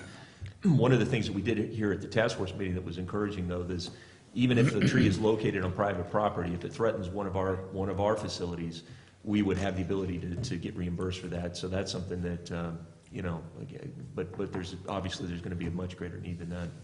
Well, even down the road, I just visited my cabin for the first time last Saturday. Got up and just had to go through a little bit of snow, but just the change from last year to this year, when you look and see the thousands and thousands of dead trees on the way up there, and I know we're not even in the worst area, but it goes beyond the dead trees. We need to start thinking about cutting healthy trees down that are creating too much competition. I mean, that's the real problem here. It's not even necessarily the drought as it is. There's too damn many trees for the water that's there on a healthy basis. And, and how we address that, I mean, at least on property that we own, we need to be thinking about that and reminding people that it can't be phase two. It all has to happen at the same time. I mean, I just can't believe that we're not, that we don't have the National Guard coming in right now and addressing this, because it's going to be catastrophic. That's interesting. I mean, I've said that I really believe this is sadly going to be probably our Katrina. And I thought about that, and I thought that seems really, really crass because, people died in Katrina, but sadly I think we're going to see the same thing because of the incredible catastrophic fire risk as a result of this. And I was, just to let you know one thing, in the Aqua Headwater work group that I'm chairing, we were just talking this week on a call that we want to actually develop a state legislative proposal to move through Aqua to try to do something to help with the response on the ground so that we can, and I think that we really need to work side by side with CAL FIRE and Forest Service and the people that are managing the firefighting personnel to get in there, just like you're talking about, like a strike force. Let's find some way to get in there and create more defensible, space to do it, the model of the stewardship contract, whatever we got to do, but to try to jump on this as fast as we can. Yeah. Well, the wood rats and the cavity nesting birds love it. That's what I'm seeing there. Wow, there are lots of them. Exploding. Yeah. Anyway, so it's all, it's all the big picture stuff. Yes. Go ahead, Jeff. Thank you. All that being said, these are challenges, some of the strategies we're trying to work with, knowing that some of these issues we're facing is multi-year, or is in this particular case, tree mortality, decades issue. When you're looking at the management of the resources, we just don't have adequate resources internally to do all this, and it's a challenge. However, my goal is not my goal.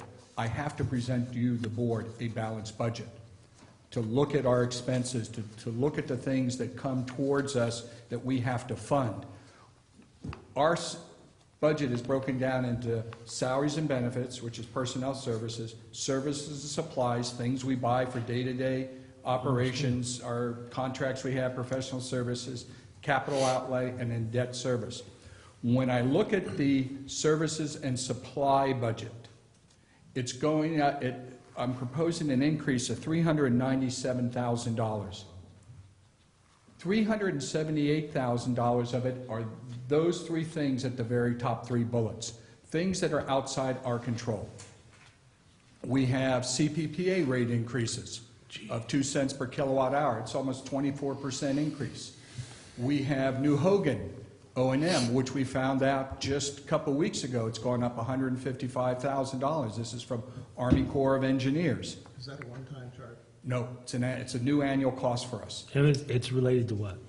Managing New Hogan Reservoir, the Army Corps of it's to help fund Army Corps of Engineers to operate that facility. No, but I mean, it must have come with a letter that said, Oh, it went to Stockton East and then to us. and it said, You're- what's going to change in their operation that doubled their cost?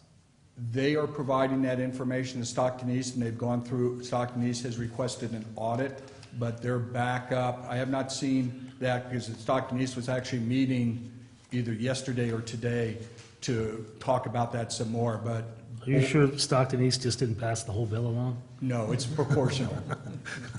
Yeah, They're like that. Peter's close to this one, but I believe it's infrastructure work that they actually Oh, did. I'm sorry, yes, I believe that worked- they did some facilities improvement, or, as part of the ongoing maintenance of the facility. They had I believe it was some construction work related to that, but the fact that we found out about it so late in this process was really, it was disconcerting, but and unfortunately, we're in a position where when the Army Corps, under the agreement that we have, they have the ability to do this and simply pass it on to the local agencies, and we can ask for an accounting, and that's probably about the best we can do at this point.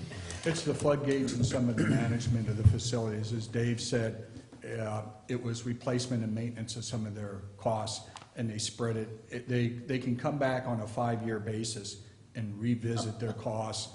And this is the first increase we've had in some time, but it nearly doubles our costs. Well, I know they made some improvements to campground structures and such over the last couple of years, but maybe they took advantage of the low water level and did something that was... For the dam itself, Yeah. yes. Yeah. And They were then doing our- some fish habitat work. But this goes back to this agreement in perpetuity with Stockton East that we just we got to get rid of that because our costs keep going up. And I mean, why don't we have a set cost in perpetuity then? I mean, that makes, this whole idea of percent shared and our unused portion of the water and this. Our purchase is fixed. these are separate, right? I know, but, you know, I'm being somewhat facetious, but still, it's just very frustrating to see those costs go up and up and up, and yet, you know, our water use, correct me, our water use isn't, in revenue from that isn't going up at the same scale. Yeah, but, and I understand. I think I think really our frustration on this is properly directed at the Army Corps. Yeah. Because, I mean, these are projects that they implemented in their discretion, and then we find out after the fact to have to pay the bill, and having looked at our staff having looked at the agreements that we have, that's a situation we're stuck in.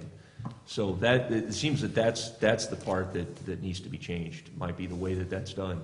Of course, the Army Corps is gonna, you know, what leverage do we have with an entity like that? It's one of the most, you know, difficult, you know, entities to have changed from their paradigm. So, but in any event, you know, the water supply is critically important. This is, you know, it's troublesome, but again, the fact that we have that water supply, You know, lucky to have it. what's interesting about this, and it will be interesting to see the audit, because, you know, the Corps' mission is flood control, and it's not to protect Calaveras County.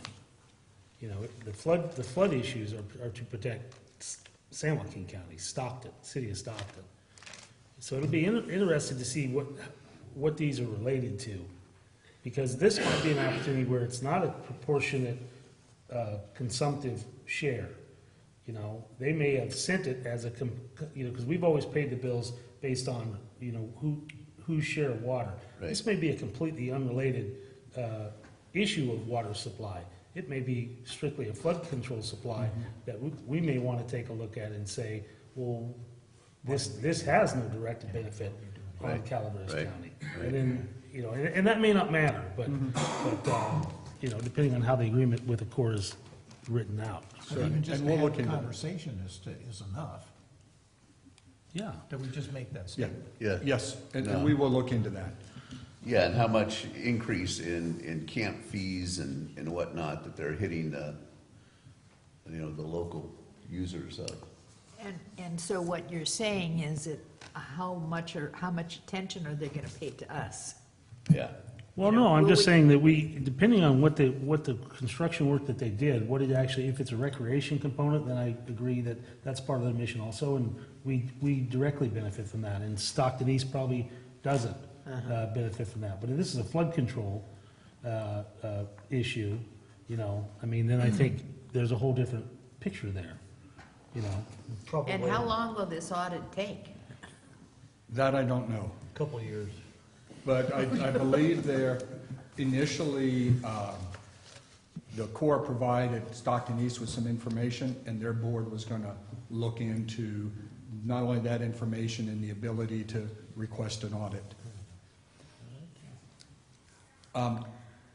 State and local fees keep going up. So as you can see, we've done a very good job of managing our services and supplies when our service and supply budget, things that we can control, only went up $18,000. These are things that are outside our control. On the salary and benefit side, we are going to, your board adopted a personnel allocation of 65 full-time employees in the 15-16 budget. This year, we're requesting 65 and a half. The mechanism for that, and the mechanics, I should say, is there's one less FTE that occurred this fiscal year. That's the assistant to the general manager. With his retirement, we've deleted that position. So that takes it down to 64. We're adding a construction inspector, takes it up to 65. We're adding a half-time accounting technician for assistance in the finance and accounting department to deal with the increased workload. So that's where we get the 65 and a half.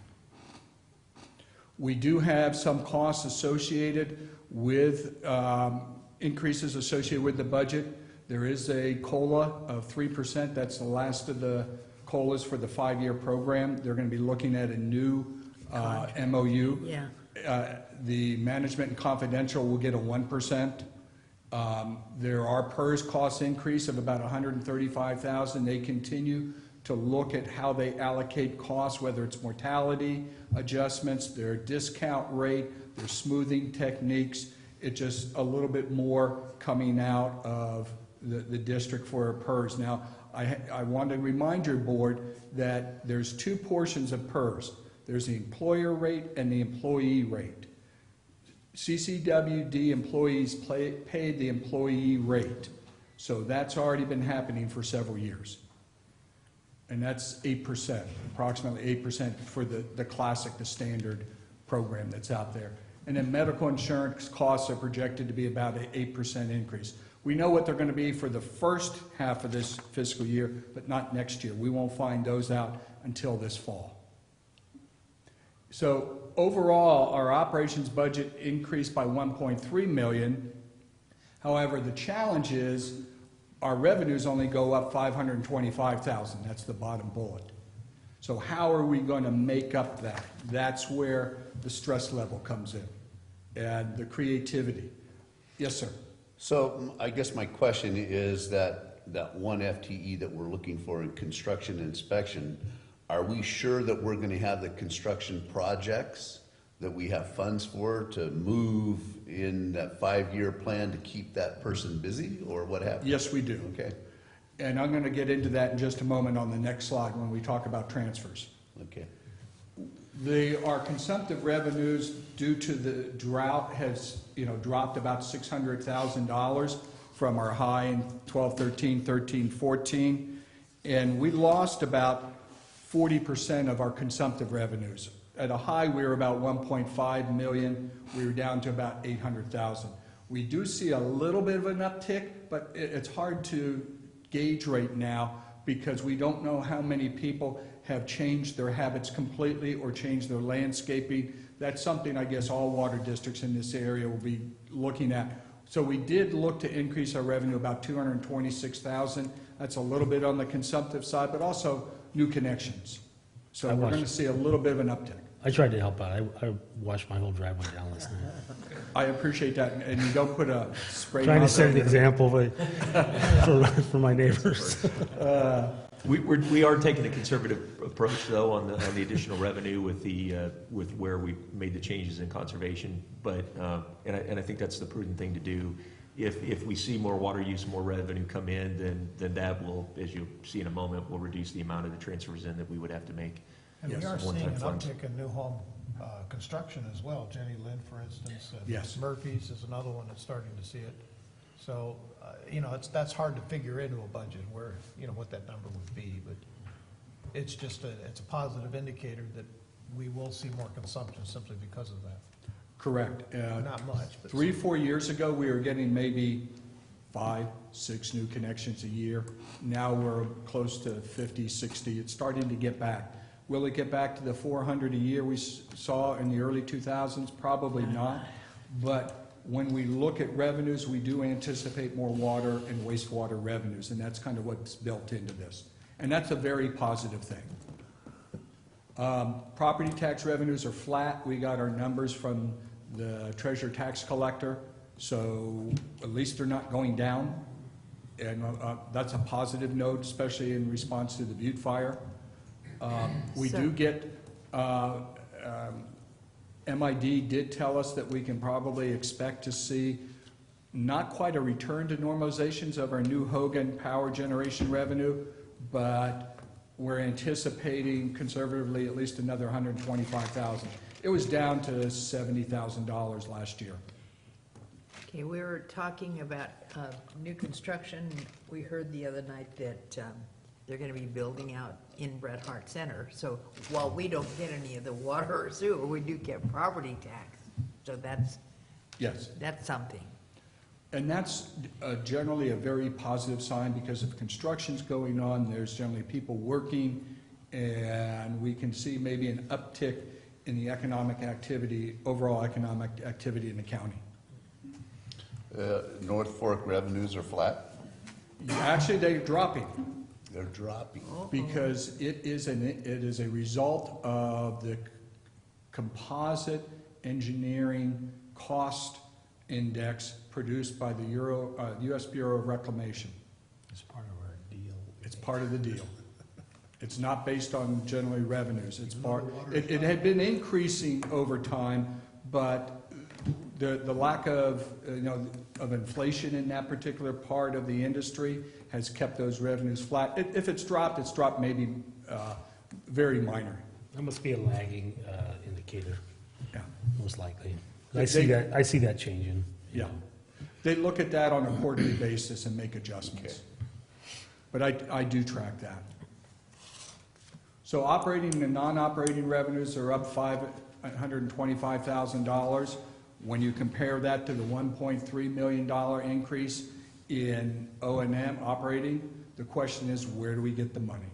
And unfortunately, we have to look at transfers in. Now, some of that additional cost is related to work on capital improvement projects. So we do bill that. I work very closely with Charles and with Teresa, and we looked at every employee and projected out how they were going to be working on the different projects, their time allocation.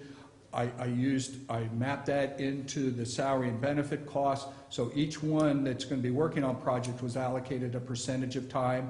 It's a conservative measure. So we're going to be using that to help fund. Again, this year, we're going to have to dig into our water rights fund to be able to help pay for some of the work we have in water resources.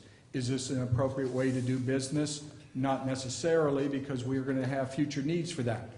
That's where we're going to come back as soon as the audit is done to assess our water and wastewater funds and the allocation of resources. But I can't do that now, and having a new auditor come in, it's a brand-new set of eyes, and I'm looking forward to that. Hopefully you'll give us some reports out as you see things happening, especially through the finance committee. Certainly. Just so we're starting to think about and wrap our head around what's going on. Yes. That's going to be a large effort. Wrapping our heads, yeah. No, I'm talking about staff to dig into these numbers. It's not going to be a 1 to 2 month project. It's going to be but I'd like to have it done before we go into the 16-17 budget. 17-18, I'm sorry. We're already into 16-17. The years go by quickly. So we have, for the CIP, capital outlay, and R&R expenses, we are bringing reserves in $320,000 for vehicles and capital outlay. That's on another chart that I provided in the budget package. We're replacing 9 vehicles. We're mileage anywhere from 127,000 to 190,000. So, and that's where I want to get into that funding, a sustainable financing program, so we don't have to keep taking property tax money to purchase vehicles. That's just not sustainable. We're looking at close to $700,000 for R&R projects. We're really ramping up that program. And we're looking at keeping as much work in-house to be able to, one, to control the process and make sure it's meeting our needs, but to also generate that internal knowledge, because we have engineering department that's geared up. So it's moving well.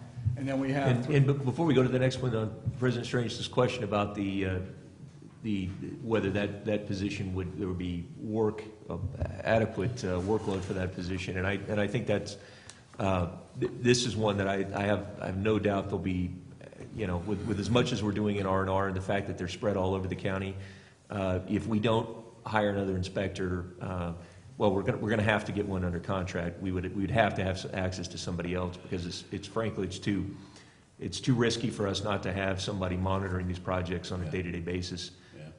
Like Jared is doing a fine job on 3A and the Big Tree tank replacement projects. But as well, these are positions that are within operations. So when we're not in the construction season, they have other responsibilities for operations that help with that. So that's I think that's the best use of their time. Yeah, that was going to be one of my questions, is whether they could provide other tasks. Yeah. Right. Yeah. Okay. Good. And then we're looking at the CIP. Those are the projects capital improvement projects that are not R&R related. What we're looking at is our master plan updates and some of those projects that are not funded from R&R funds. So we do have several of those, and that's in your CIP pages at the very end.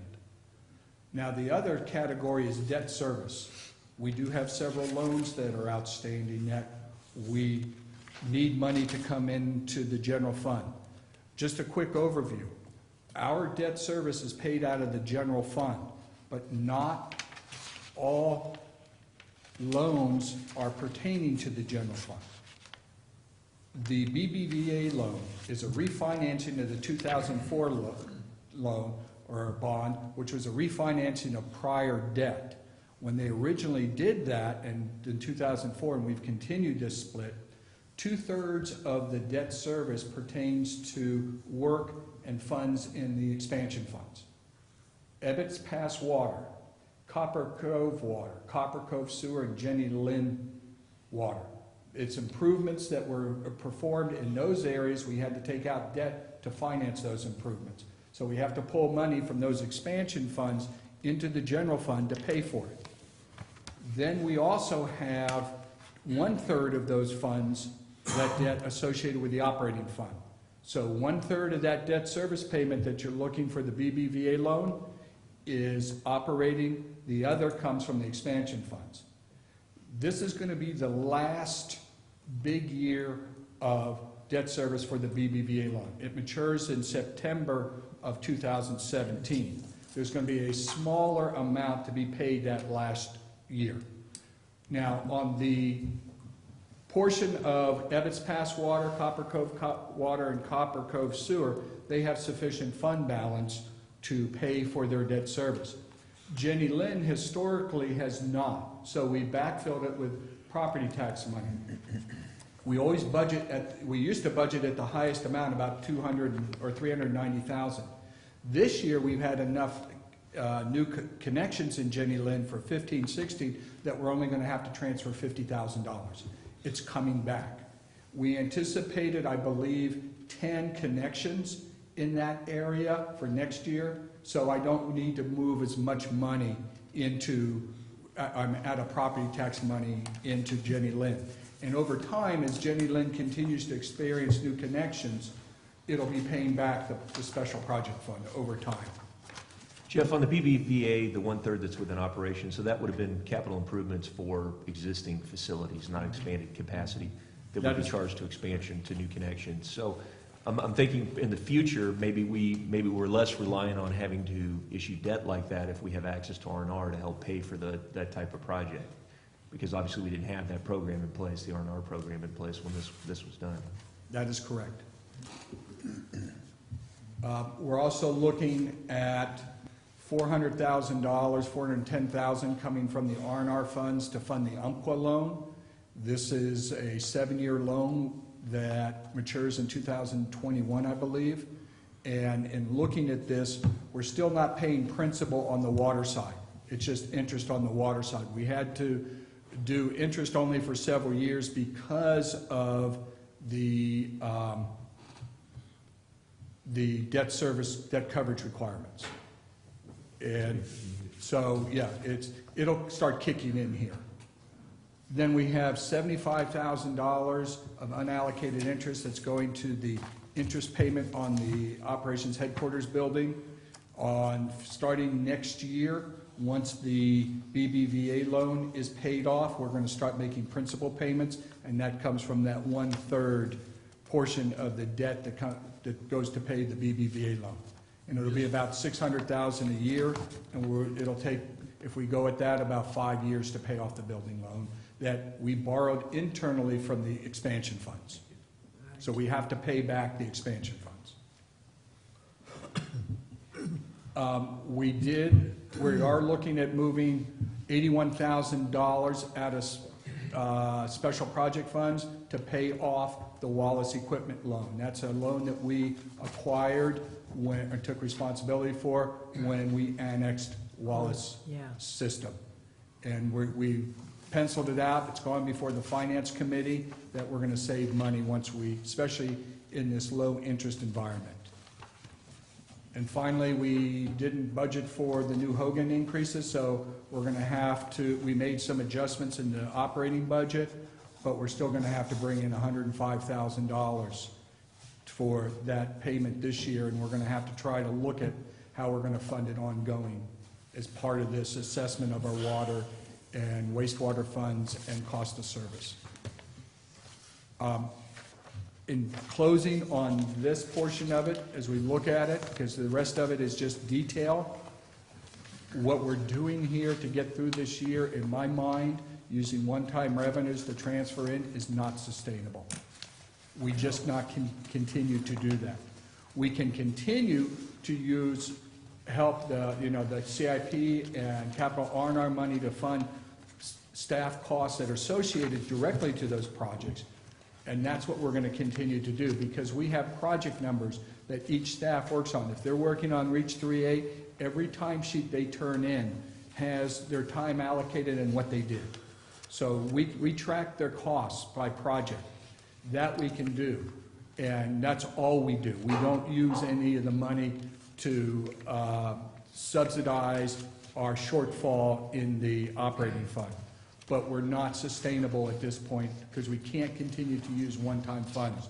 So that's what we're going to be looking at in 16-17, is how do we provide a sustainable ongoing budget for things like vehicle replacement, equipment replacement, all the operating costs, our water rights expenses, water resources expenses. So that's going to be our challenge as we move forward. But we're balanced this year. I mean, it's not much. If you look at the budget, I believe we have a surplus of $3,500, $3,600. But we are, supposed to, we're a nonprofit, so we're supposed to go balanced budget. Yeah. And at this point, I'll entertain any questions. Okay, I've got some, page 21 of the packet. We have a $10,000 budget for recruiting. Now, that's changed from last year, but is there a need for a position that's going to require that? 2 positions at this particular point in time. That's going to be used for? The construction inspector and then the part-time accounting tech. All right. Page 29, under merchant credit card discount, I saw that one. you've got recording fees listed there as one of the subcategories. Could you move that down to agent fees? Would that make better sense in the next category below it? I can look into that. And that was on the detail, you're looking at That's a detail. the detail, Page which is on 29, page, 29. but I'm looking at funds, charge, service fees, and recording fees. I'm looking at page 33, Yeah, where it shows yeah, it. that's Okay. where it came up, was on page Yes. 33. I will do that. I'll look into the gray book and see where they have us put those costs. And Okay. for the knowledge of all, the gray book is put out by the state controller's office and identifies where we should be charging expenses. Now, I noticed in that same area that professional services is double what it was previous. Is For- that for John Mills or some other? Are you specifically in administrative services? Yes, sir. Yes, That's sir. our cost of service study. Okay, that's what's driving that? Yes. All right. What line was that? Professional services on page 29 Okay. is double, and that would be for the cost of service study. And, yes. And I noticed there's a 29% increase in overtime. It's not a whole lot of money, but it's still there. The one I had on page 47.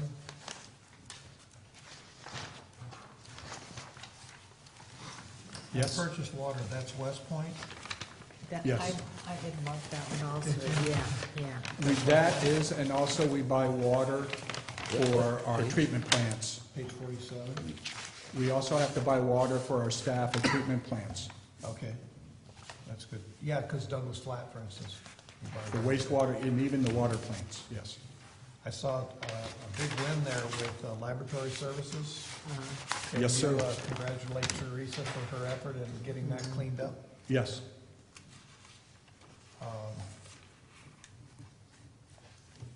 Is it possible we might start looking more along the line of bulk purchasing, more bulk purchasing on chemicals? Or are we doing everything we can with that? We're doing quite a bit of that right now. I know there's a lot of thought about how to maximize, the financial savings to us as we make purchases, but that's something we certainly should taking a look at, and I still want to look at doing it maybe on a larger scale with other agencies. Can we leverage that? Yeah, we've More said critical that. mass, yeah. Uh-huh. And there's some chemicals that we're buying are unique to us. So we're limited in what we can do. On page 59, in materials and supplies, we went from projected 7,000 to budgeted 35,000. That's in water resources, Yeah, correct? it's in the water resources. Yes. That is particular to gauging equipment going into some of our waterways.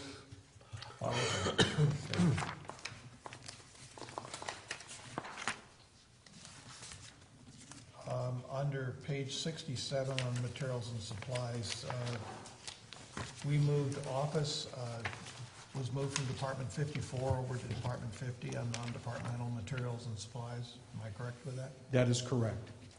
Those are office supplies that are generally used in the entire district, so instead of charging it to an individual department, since it's used by multiple people, multiple departments, we move that to non-departmental. There was one that had to do, and I'm trying to remember what page it was on, Jeff, it had to do with rental, vehicle, equipment and rentals. Yes, that would be in utilities. Yeah, because in rentals, that's a particular account number. Vehicles and equipment is an encompassing group of account numbers. But I noticed in the previous budget that it was broken down separately at 375 and 15,000 for rentals.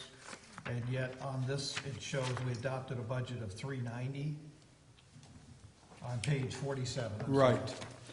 390, and yet on the adopted budget, it was broken out to the 375 and 15.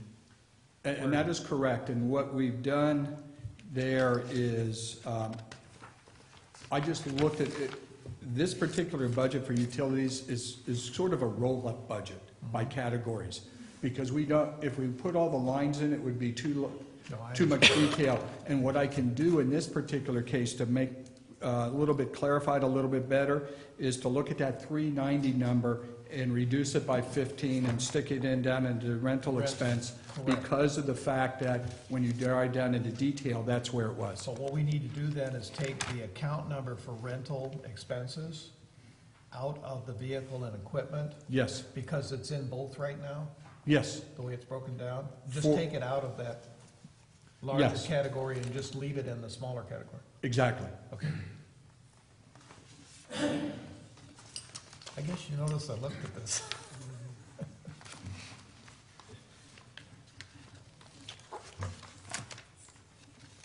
Thank you, that's all I have.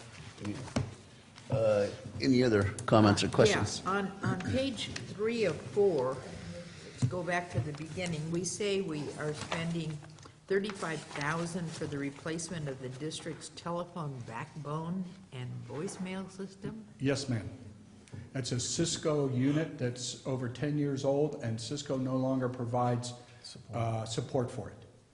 So we're going to have to replace it, and What- it will...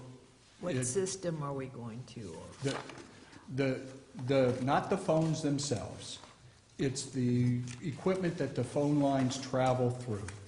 The route, the equipment that handles the voicemail, that handles the telephone incoming calls, it's the hardware and the applicable software that we're going to be replacing. Because otherwise, if our phone system goes down, we have to go scrounging for parts, because Cisco doesn't even make the parts anymore. It's becoming obsolete, and this happens, we did this about 10 years ago when we were having an obsolete phone system.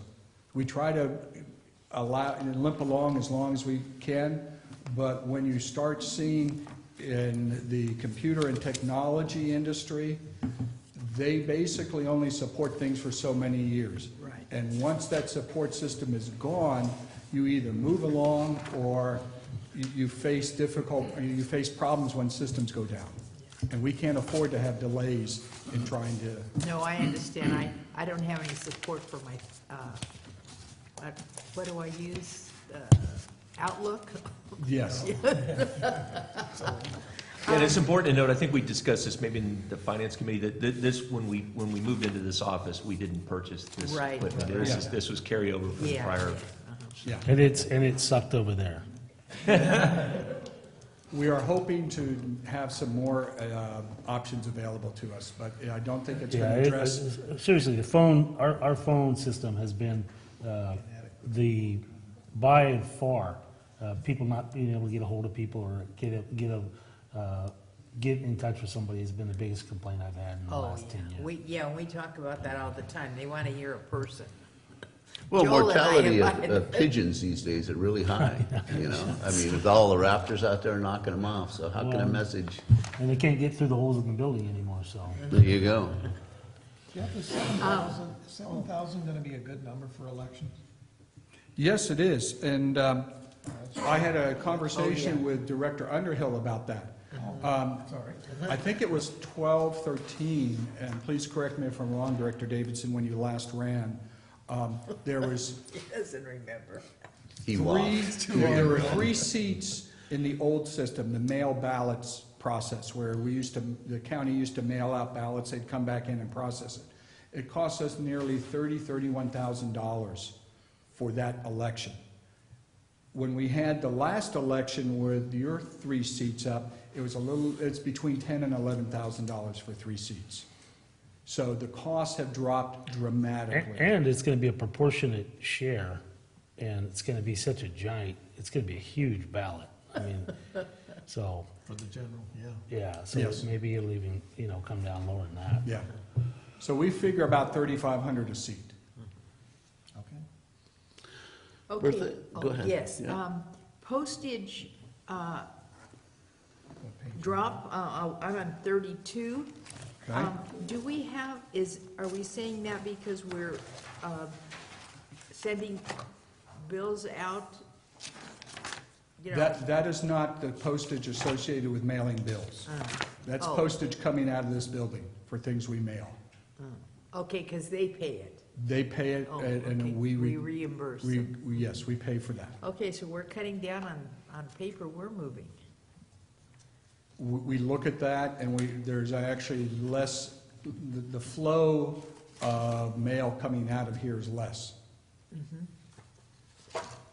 Because I'm sitting here watching all the people come in, I'm really amazed at the traffic that you're getting out here. You're not listening to the presentation? Well, I know it's electrifying. I'm sorry. I was just waiting. Okay, page 48, we had is that over on utilities for all field locations? We have, 172,000, that's, CPPA, oh, that's the. yes. Okay. Okay, I just have a couple more. Why did I do that?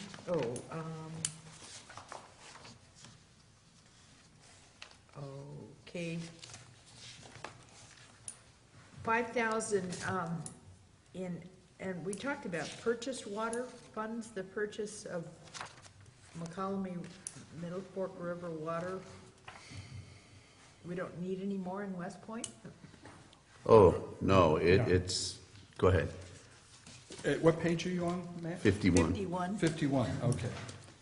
That is, again, purchase of water from CPUD for when, it usually only runs towards the later part of the summer, early fall, when we don't have adequate flows to be able to do that, to purchase, so we go through CPUD. So during drought years, we buy the water sooner because the Bear Creek system doesn't support the direct discharge.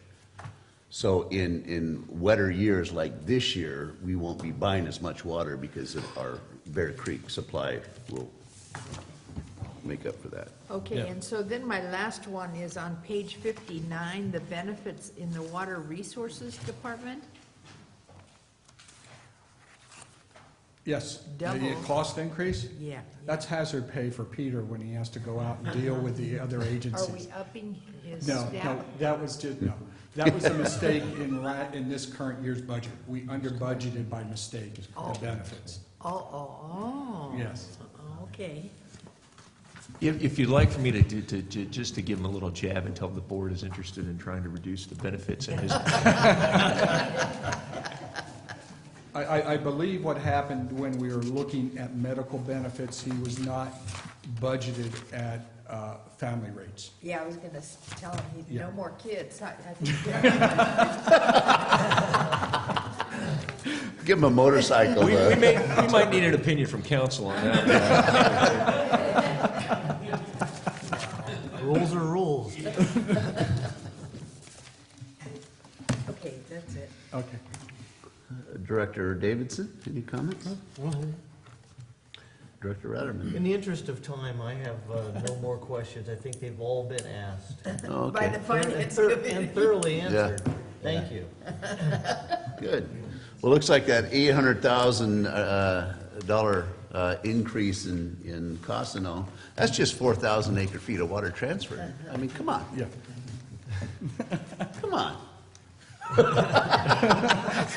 You know, it's just 4,000 And we'll have acre a feet. water rights agenda item, of course, that's coming up in the very near future. Yes, we will Yeah. whenever. Good. Yesterday.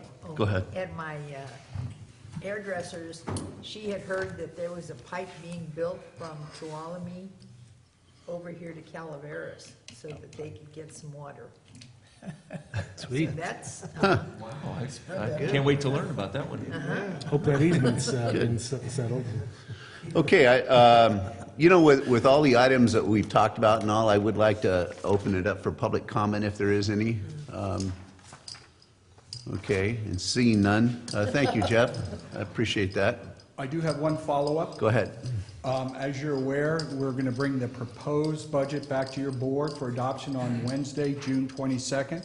And with your direction, that budget will be a $18,920,241 operating budget and a $12,448,500 CIP budget as presented in this agenda item. Can you do the whole presentation over again then? 22nd, and For- more questions? You know, since Peter's going to have that show on the 22nd with the adoption of the Urban Water Management Plan, I thought what I would do is be Steve Hutchings-like. When Steve used to approach the board with an item, he walks up, announces the agenda item and says, "Any questions?" I miss him. We'll see So if we can that get is- Jeff to maybe 3 or 4 slides this time. Good. Okay, 18 million in balance. great. Thank you. Yes, I'm sorry, Go do I ahead. have your direction to bring back Yes. the budget? Yes, please do. Thank you Okay? very much. And that, again, that'll be the June 22nd board meeting. Yes, sir. Okay? thanks, Jeff. Good, thank you. All right, item 6, old business, nothing to report. Item 7, general manager's report. Dave? Yes, thank you, Mr. President. I just wanted to show you some slides of the work that's being done up at 3A. Yeah.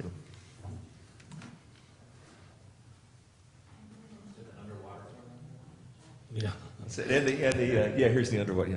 And the Big Trees Tank project, obviously, these are our 2 big construction projects underway right now, both of which happen to be in the Evans Pass service area. Really hot and heavy work is happening right now. Let's see. So back at the Big Trees project, this was earlier this week, and I took these pictures. Teresa and I went out in the field and met with our staff and saw the contractors as well. Big Trees Tank, just a reminder, this, the 2 redwood tanks that we got hazard mitigation funds from FEMA to replace. As you can see, this is the larger tank. This is the 60,000 tank. It's way past its useful life. A lot of different patches you see all over it. There's screen all over it to keep woodpeckers from poking holes in it. And so it'll be a great thing to have this down, these 2 replaced. Obviously, this is not something you want to see in the midst of a fire. this is the site right adjacent to it, and this is where the new tank is going to be constructed. So the old tank will stay up, and we'll put this one in place. There's been some concrete poured around the outside, and then there's more to be done as that moves forward. Again, this is the project being performed by our local contractor, KW Emerson. Here's what we're doing in the interim to be able to continue to provide service and for our customers not to experience an outage. These are two temporary tanks. There's actually one right behind it that we have put on site. This isn't the other tank, the tank one there in the community. And so this has been connected to the system so that we can continue to provide them. How big are those tanks, Dave? Do you know? Doggone it, I wish I could tell you. I don't. Is that the tanks on Bigfoot Circle? Bigfoot Circle. Or was it the other I think it is. I think it is. Those are the 'cause temporary that's- tanks? Yeah, I don't know that. I don't know the drive. I know this is the tank one site, and there's obviously it's right there at the residential area. Dave, on that tank, will that be able to be used elsewhere? Great point, actually. Thank you for mentioning that, because we purchased the tank, so we own these. This was part of what was bid for this project, and we are going to use these again on other projects. So, I just want to, going up there and seeing these tanks and seeing, the improvements that we're gonna have put in place, it really makes me appreciate our tank management program and the things we're doing like this. I mean, this is the finished water product. This is what we're delivering to people's homes. We do so much to get to this point. Let's store it in a really, well-maintained, high-quality facility, and so that's what we're going to get. The ultimate product, the two tanks we get are going to actually be bigger than what we have now. We'll have an 80,000 gallon and 150,000 gallon tank, and those are both the glass-fused steel tanks, bolted tanks. So high-quality product. Going over to Reach 3A, this was also on the same day. We've got two crews are right now constructing the project for T&S Construction. One is the upper cross country. This is past the Blagan Mill Pond all the way up to the sawmill tank. And this is, they're already actually trenching and preparing to install the new pipe. The trench itself, not a great photo, you can see that. Here's the pipe that's stacked on site. This is our 12-inch ductile iron pipe. I forget the length of these pipes. Jeff, you probably would know that but each one I saw was almost 700 pounds per stick of pipe. And, I'm just looking at that and thinking about and seeing, some of this, see the pieces of pipe, the failed pipe that we've had to take out from the existing one. And look at this, and I'm, really, really proud, that we're putting in this really high quality product here. Again, to deliver what is such a terrific water supply that we have, and to have really quality facilities to send it through. If you notice, the pipe in the middle on the top there actually has it looks like white pellets that are stuck to the inside of the pipe. Those are dechlorination tablets that they put inside the pipe so that when we do start to run water through them, it will dechlorinate and we can comply with our permit requirements as we flush that out to start the new line. This is, if you looked in the opposite direction towards Sawmill Tank, this is actually, it's steep country. It was covered in manzanita and a really, really gnarly brush. This is after the Valsito crews came out and did work for us for a couple of days to get this cleared off. They do an awesome job. I mean, we pay, I think, $200 a day for the work that we get from them. The fire hazard has been limited to some extent by this now, and it's ready for the construction crews to move in and start with the excavation. So great, and I was actually blown away that we're able to get them on such quick notice for this. This is the other crew that there'll never be a shortage of workers. Yeah. Always happy to get out. This is the other location that we have construction going on right now at 3A. This is at Fur Drive in Dunbar, right in Arnold itself, as a new valve is being put in. So they're actually going down and they've excavated down to the existing line. We're putting in a new line, and there's going to be a new valve, and there's going to be a new 6-inch ductile iron, lateral coming off of the main that they are doing here. So it's about 3 feet down. It's one of the things going back on the prior excavation. I maybe I should show you that real quick. I wanted to point out that there's nothing easy about this project. I mean, these right of way that we have, the project that we're doing is right in the middle of all kinds of other utilities. We've got underground phone lines and sewer lines, that, you know, our sewer line that we've got to be protective of.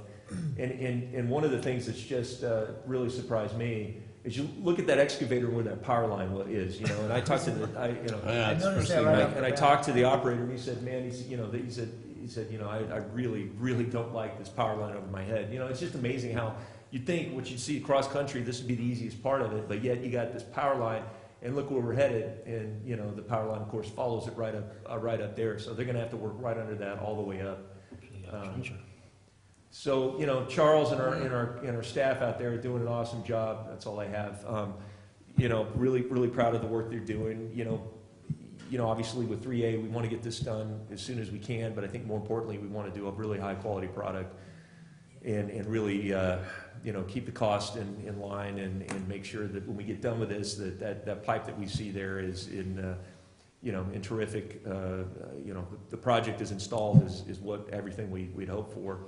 And we get this, you know, headache behind us of having to deal with the existing facility.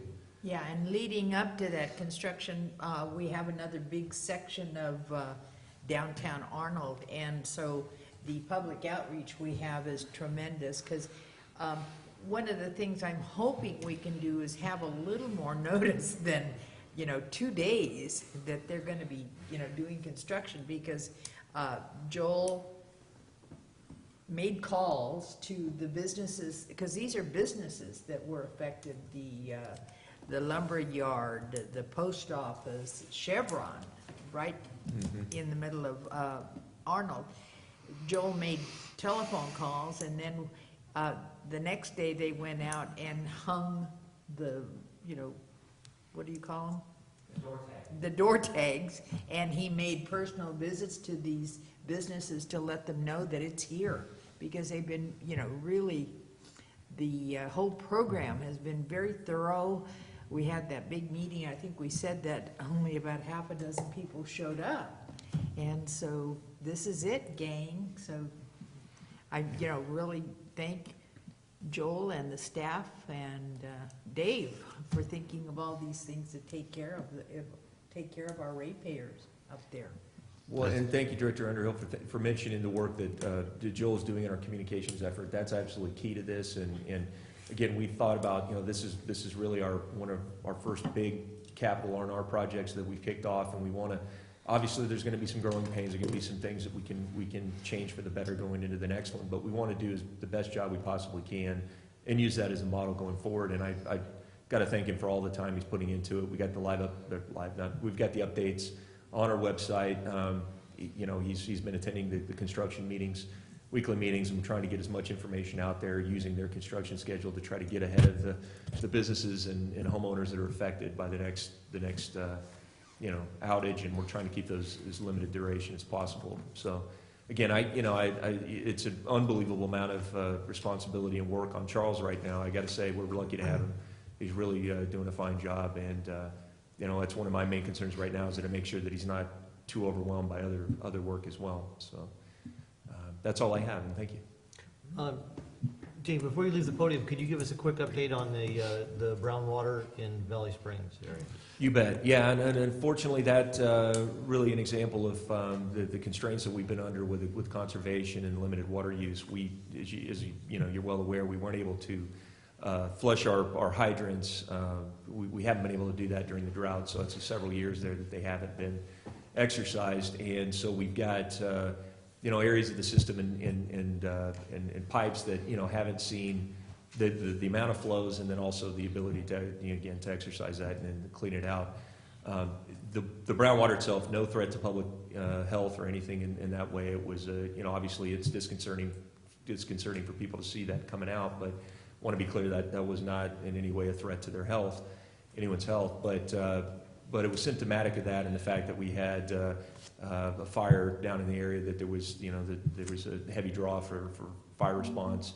And then as well, we saw peak demand with the spike in temperature that was, you know, we saw water use at a really high level. That, again, you're seeing that kind of the scouring of the pipes that we would like to do by exercising the hydrants. And as part of that, we're making a really focused effort to go throughout the district and try to exercise the hydrants and doing it in cooperation with the fire department. And so, they can test hydrants that haven't been tested for a long time. And, particularly now that we're in a window finally where we can do that again. And, let's try to get ahead of that and hopefully prevent this in the future. One of the, lastly, just let you know, one of the things that we do have down there though, and we've recognized this in our capital planning, is we do have, our AB transmission line at Jenny Lynn needs to be upsized, and we have a need there. There are some constraints that affects, some of our operations and the ability to deliver the quantity that we want to. And so, I think if we can address that in the future, it may help with this in some extent as well. I have a request that we lose the brown water name. I mean, you call it discoloration, Yeah. call it something besides brown water. I mean, it's been an ongoing problem over there, on and off, and people kind of recognize it. But I just thought, I thought everything else that Joel did on that was terrific as far as his response and everything to it. But I think we need to lose the brown water claim. Gotcha. It's not necessarily brown. Gotcha. It's No, discolored, I it's discolored, I certainly and even get though that, it didn't yeah. affect anybody else, Yeah. it affected, a portion of the people. Everybody that read that it was brown water think that there's a chance that their water's gonna be brown one Yeah. day. And I just think that we could have. Is it cloudy? Is it cloudy water? Well, something. This- It's just, it doesn't have to be called brown. Well, the analogy with the Brownfield Act, I mean, that's highly hazardous soil issues, that they're, No, I so just the think it's, brown, I think that's a good point. I think that it's, and I thought the explanation was fine, but the description, The headline. yeah, right, was. Yeah, Okay. no, that's a good point. So, Basically, he shook it out like a dog. All right. Good. Thank you Okay. very much. I don't have anything else. Thank you, Dave. All right, item number 8, board reports, information, future agenda items.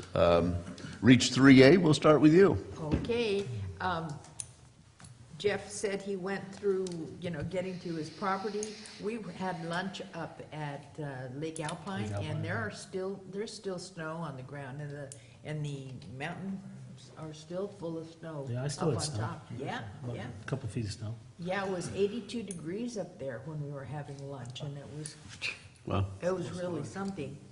One of the things that came up the other day, I was talking to Dave Hicks from Blue Lake Springs, and he and one of his operators were going to a session held by, what's that agency or thing that Teresa belongs to? She was the president. Rural Water Association? Yeah. And she's on the board of They went directors for to you. infrastructure planning, and I thought that was interesting Right on. that they offer that at that level. So, Mm-hmm. of course, we should look, because I'm sure it's probably a little less to attend than to go to an aqua conference or aqua thing. So I'm sure you're looking at that, or Teresa is, or. Yeah, she's very, very close to that. She's on the board of directors, so I know Uh-huh. she brings a lot of information from that to us. And I believe our staff does attend some of their meetings, but that's great. It's a great program. Yeah, it really Yeah, is. yeah. Okay, well, I don't have anything else. The lunch was good at Lake Alpine. You guys go up. That's it. okay, great. Director Davidson. I just have one comment. I took my son to a car show a couple weeks ago and was grabbed right away. And generally, when somebody grabs me and wants to talk about the water issues, I kind of know what's coming. It's something about brown water.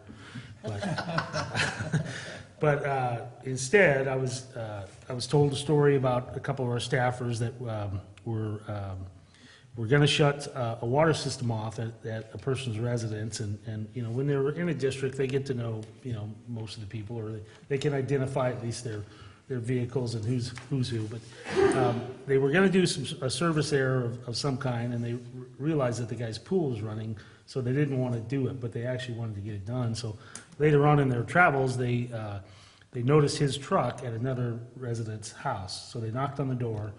And sure enough, the guy was there, and he drove over and, turned his pool off and allowed them to do the work. But what the guy was doing was giving, commending the staff for being so observant and understanding that, who's in their community and even it be, I thought it was great that they had the courage to go up to the residents and ask, hey, is so-and-so home? And so I don't know if, I think that you've probably been alerted to who these guys were and such, but I think that's, it's a great example set by our field crew down there, and it's just the kind of stories that we love to hear from our staff, and I think it's the normal as opposed to the exception. But I just wanted to, I didn't remember, he couldn't remember exactly who the guys were that did that, but I just think that we need to commend our field staff down in that area and really everywhere, because I think that's the common interface that we have with folks, is generally something like that. So I was just proud of it, and I just wanted to acknowledge it, that's all. Yeah, thank you. Good. Okay, Mr. Director Mills. We had the Highway 4 Corridor meeting. We're gonna be holding those every 2 months now, and I know Mr. David was there, and Lame Duck Mills. Director Hill was there. There was a lot of good discussion. I know we talked about tree mortality to some degree, but those minutes are available to any director if you're interested in what the conversation is with those various agencies. Also, we've got a meeting coming up with LAFCO regarding our maps for their service area, for our service areas, just to confirm those service areas are correct for their, what do they call that? Study, MSRs, for the MSR that they're doing. And so we're working with LAFCO on that. That's pretty much about all of what I've been doing.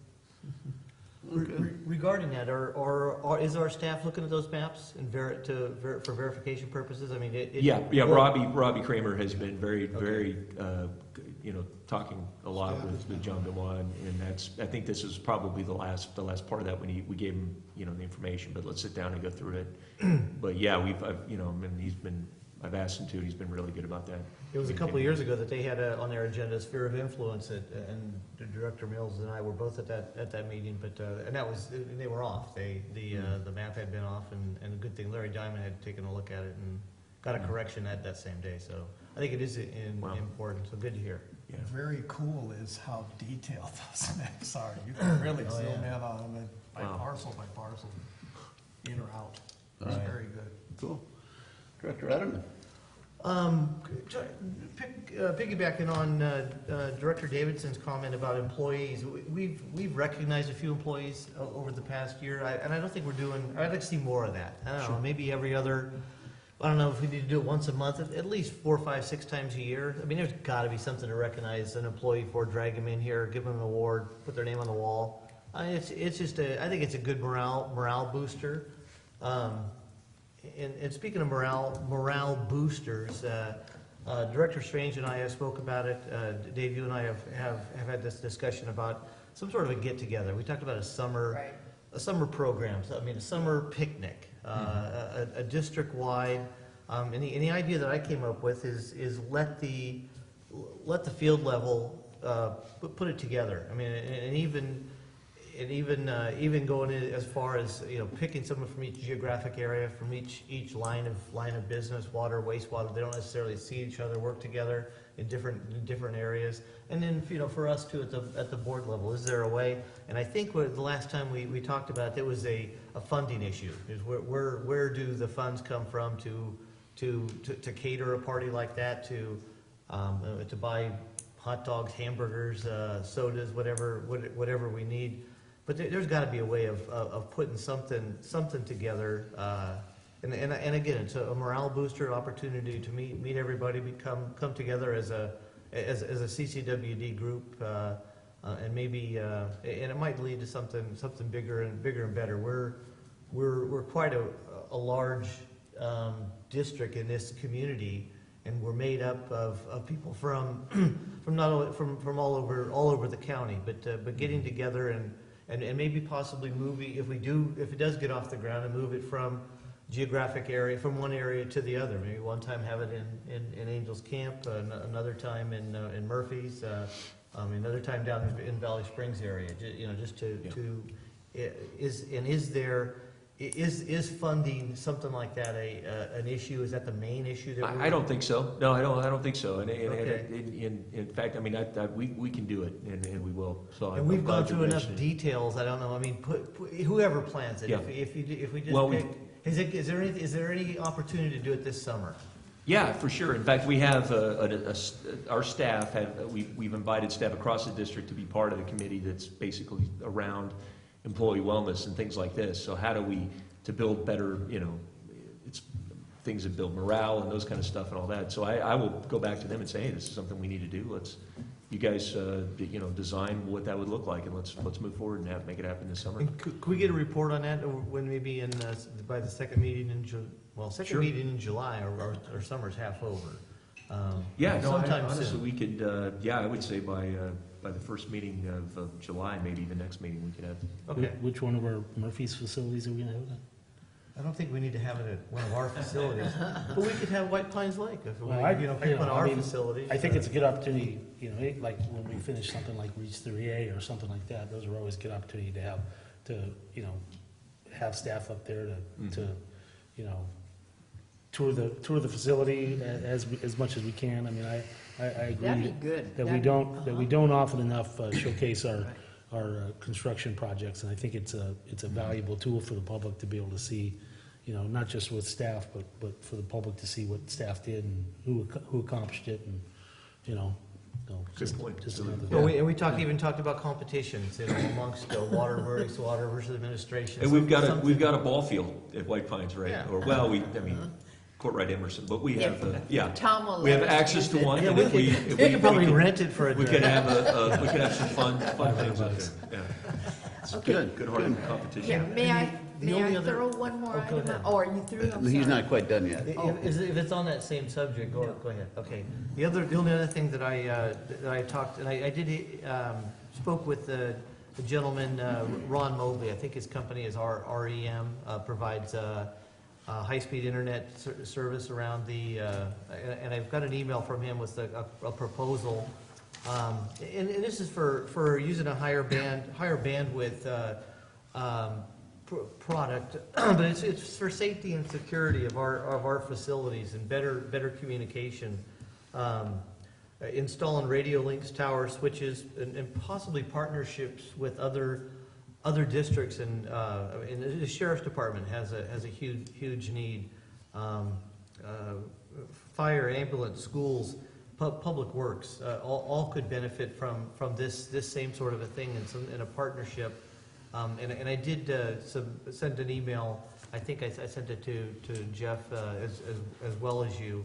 And I don't know if this, the budgeting might be a factor, but I did want to get some feedback as to where, how that might work, and whether it's an agendized item or just a personal feedback. I did want to try and find out if we're going to be doing something, if there's something in the works, whether or not, Jeff. To follow up on that. Jeff, do you want to, because My apologies. I thought I could hide myself.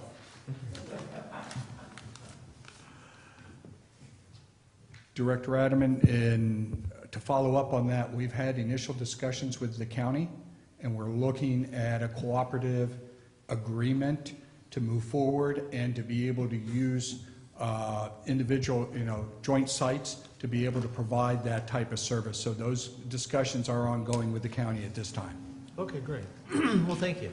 yeah, and we have granted the sheriff's office access to our facilities, to our towers, Right. so that they can locate, co-locate some telecommunications facilities. I mean, I absolutely want to help them with that. I know Public Works has a similar issue. Anything we can do to help each other makes perfect sense to me. I mean, it is a safety and security issue. I mean, No doubt about it. monitoring It's- our yeah. facilities facilities and knowing that when one's broken into, or when a water system has been infiltrated by somebody else besides our employees. And working with the county, we're also looking to provide their employees with the good radio and communications across the county, because we all know there's certain holes where you may travel and you don't have cell coverage or radio coverage. And that's why we're working together jointly to be able to provide that service, and to work together in locating towers, because they have some areas and equipment that we can piggyback off of. We have some areas. So it's an ongoing process that we're working on right now. Okay, great. And has there been any ideas to involve schools, fire department, also in that same ambulance company? I need to, yeah, that's part of what the county's looking County's into. working on that as part of their discussion. Yes. Okay. I'm in that. Okay, good. Okay. Good. I just have one more proposal, and when I was here the last time, we used to have a very successful golf tournament. Remember I don't that? know why you're looking at me. I'm not gonna do it. Because you were going to, because you were going to help. You're gonna do it. She's saying you're gonna do it. I know what she said. Well, we have another golfer too. Yeah, I think that some new blood would be good. No, seriously, we use the funds from that golf tournament to, give, we worked through the resource connection to help people pay their sewer bills. And it was very successful. We did it for, God, Jeff, 4 or 5 years. With all your experience, what can you just step right in there and start it back up again? No, There's just so much competition for that right now. It's just, I mean, there is a golf tournament every weekend. It's Well, really, if we plan now for next year, yeah, perhaps. Good idea. does that sound The, like the, something? the intent, I think, is really good, and the idea of getting special, to reestablish the funds at Resource Connection and have that. I would say before we launch into that, we really need to, we need to understand how much the allocation of time for that, because I know right now, particularly the people who would probably be involved with that are right in the middle of these 3A and some of the other stuff. So I don't want to, I'm open for whatever avenue makes sense to help to get, but the bottom line, to get the funds to Resource Connection. That's something we'll go back and talk about. But it is a lot of staff time, there's no doubt about it. Now, if Director Radaman or someone wants to take that on and organize. If he steps out of the room for 5 minutes. Yeah, we'll appoint. Sure. When I retire, I will definitely be doing something like that. If I was retired like Bertha is, I would be able to do it right now. Good, okay. Joe, do you have anything to say? I really appreciate you coming to these meetings and all, so I just want to throw a question out to you. If you have anything to say or announce? Okay, good. Oh, thank you. Hey, you got a chance to get us out of here by noon. There you go. Maybe. 5 minutes, pressure. My trip to Washington DC, I wanted to get back with you, the board, because I did claim some expenses on that, although I forgot to bring my taxi bills. Anyway, met with Mia first. She had an agenda that's available if anyone's interested. Met with first Congressman Garamendi's staff.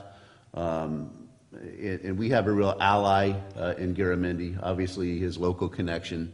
His son Jack, just won the supervisor race, which wasn't a surprise. So, we've certainly there's some resources there that we need to use to the best of our abilities, so to speak. Met with McClintock's office, and it was kind of the same that we get. As long as everybody agrees, they'll support it. Support so what to though? speak. What was the agenda? I mean, I didn't know there was meetings being held or that there was an agenda.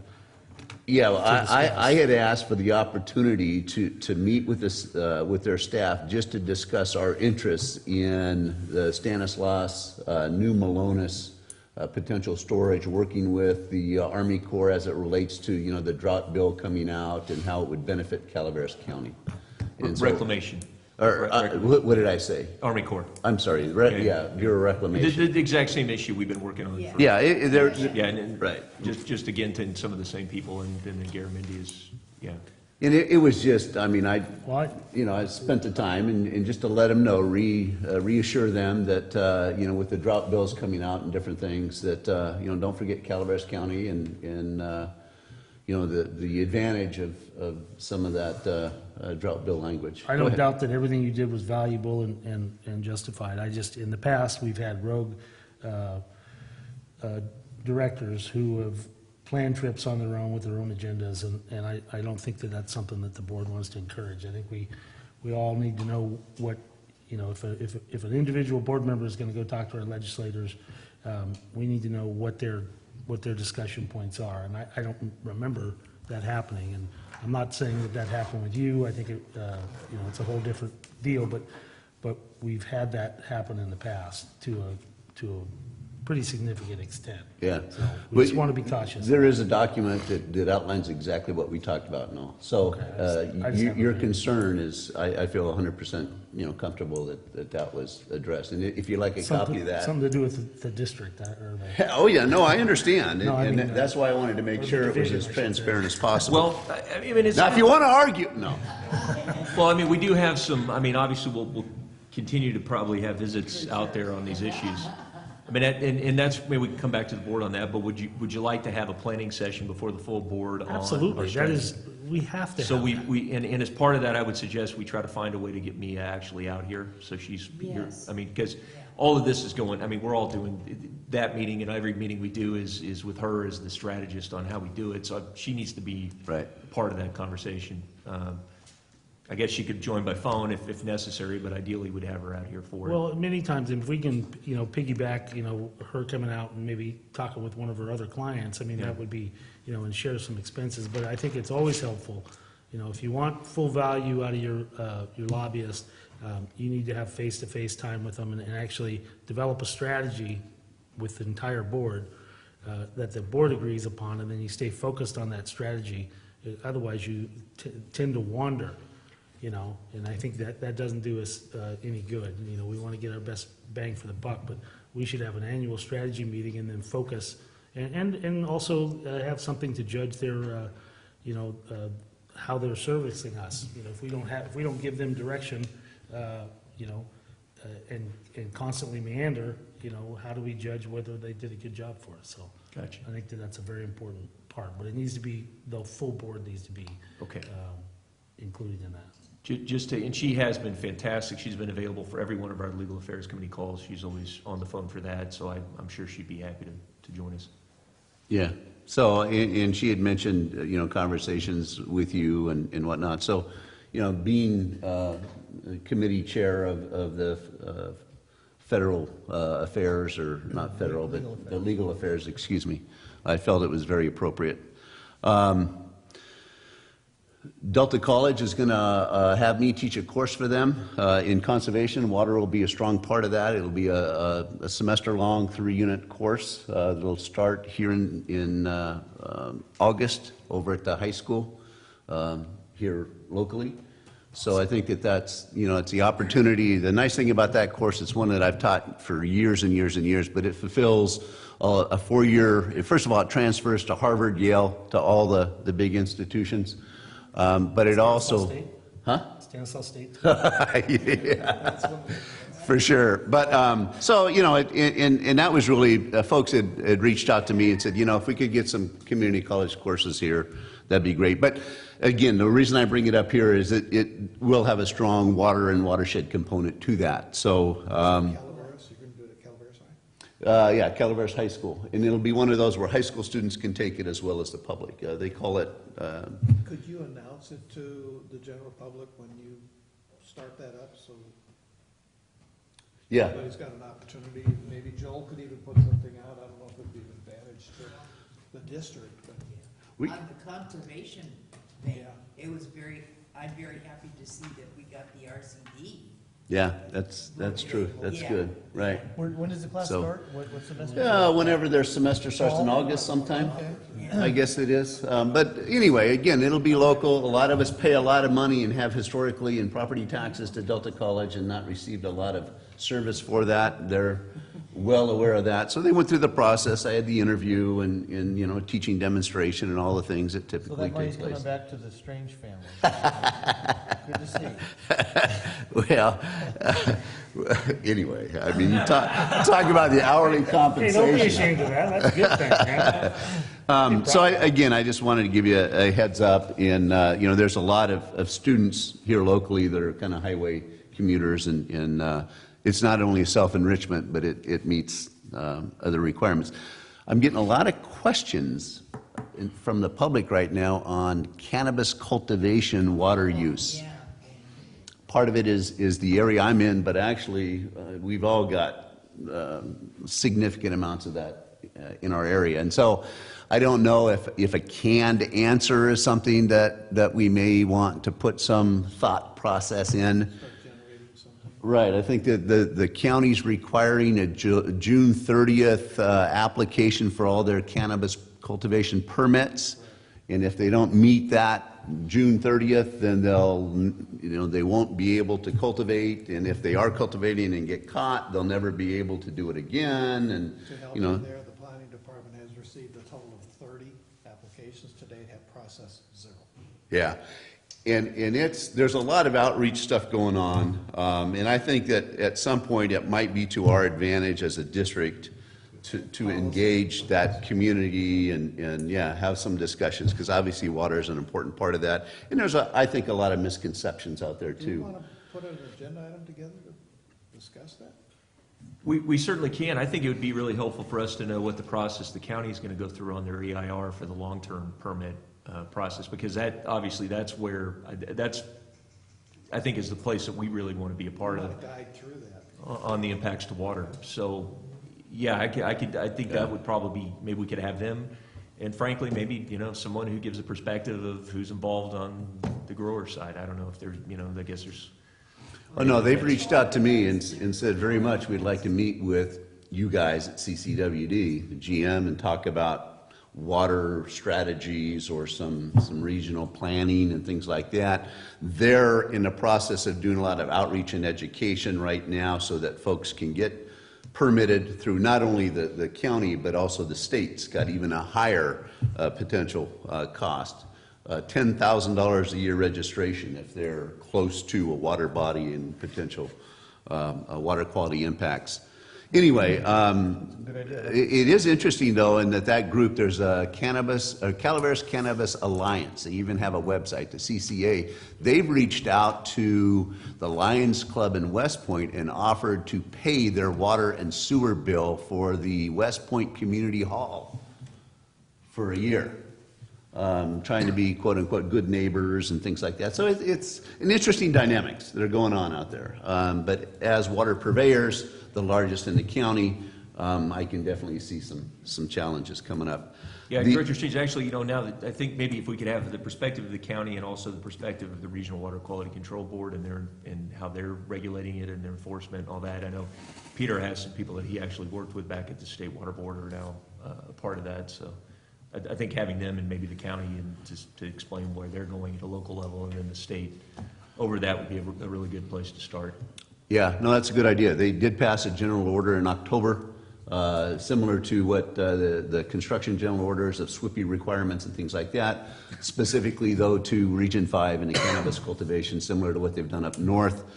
So there is a whole process of site management plans on highly significant erosion areas. And Trey Sherrill, Trey's the one that definitely would be leading that effort. There is a meeting at 4 o'clock this afternoon, actually, over at the San Andreas Town Hall. And Trey and others will be there representing the regional board's perspective on this whole general order permits and things like that. So Who's hosting that? the county, as well as the Regional Water Quality Control Board, Region 5, on that. So, yeah, I mean, that might be a good place to ask questions, and that's part of why they're having that outreach, so that folks can ask those questions. Now, I was told by some that they expect 200 applicants, and there's 30 so far, but believe me, I'm providing biological services. Part of the requirement is a wildlife biologist has to do certain things, and so my phone's lighting up for sure. They're going to have enough staff to handle it. They won't. There's not enough cultural archaeology people to handle the demand. Okay, tree mortality, we talked a little bit about. I was just happened to be on site in TUD's gunite line canals up there near Twain Hart. They've got huge dead trees that are right almost in the gunite canals that they have. They're going to have to, those trees have to go away. Apparently there's some funding they've already secured for that, but. I'm sure that's true of UPA also.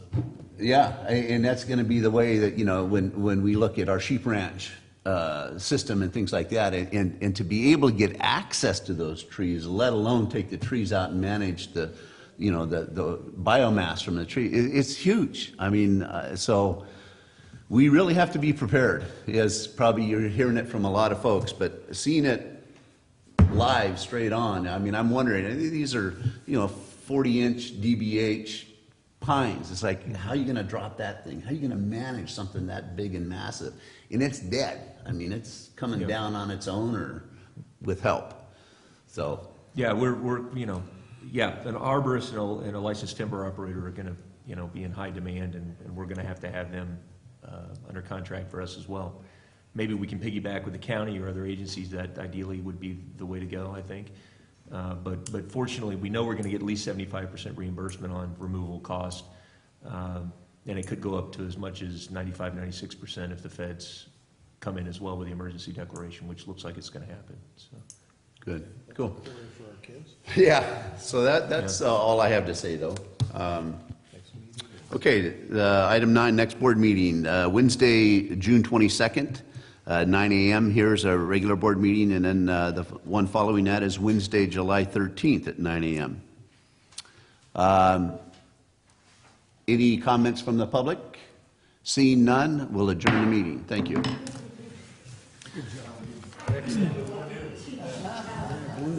Yeah, well, Director Davidson really took a...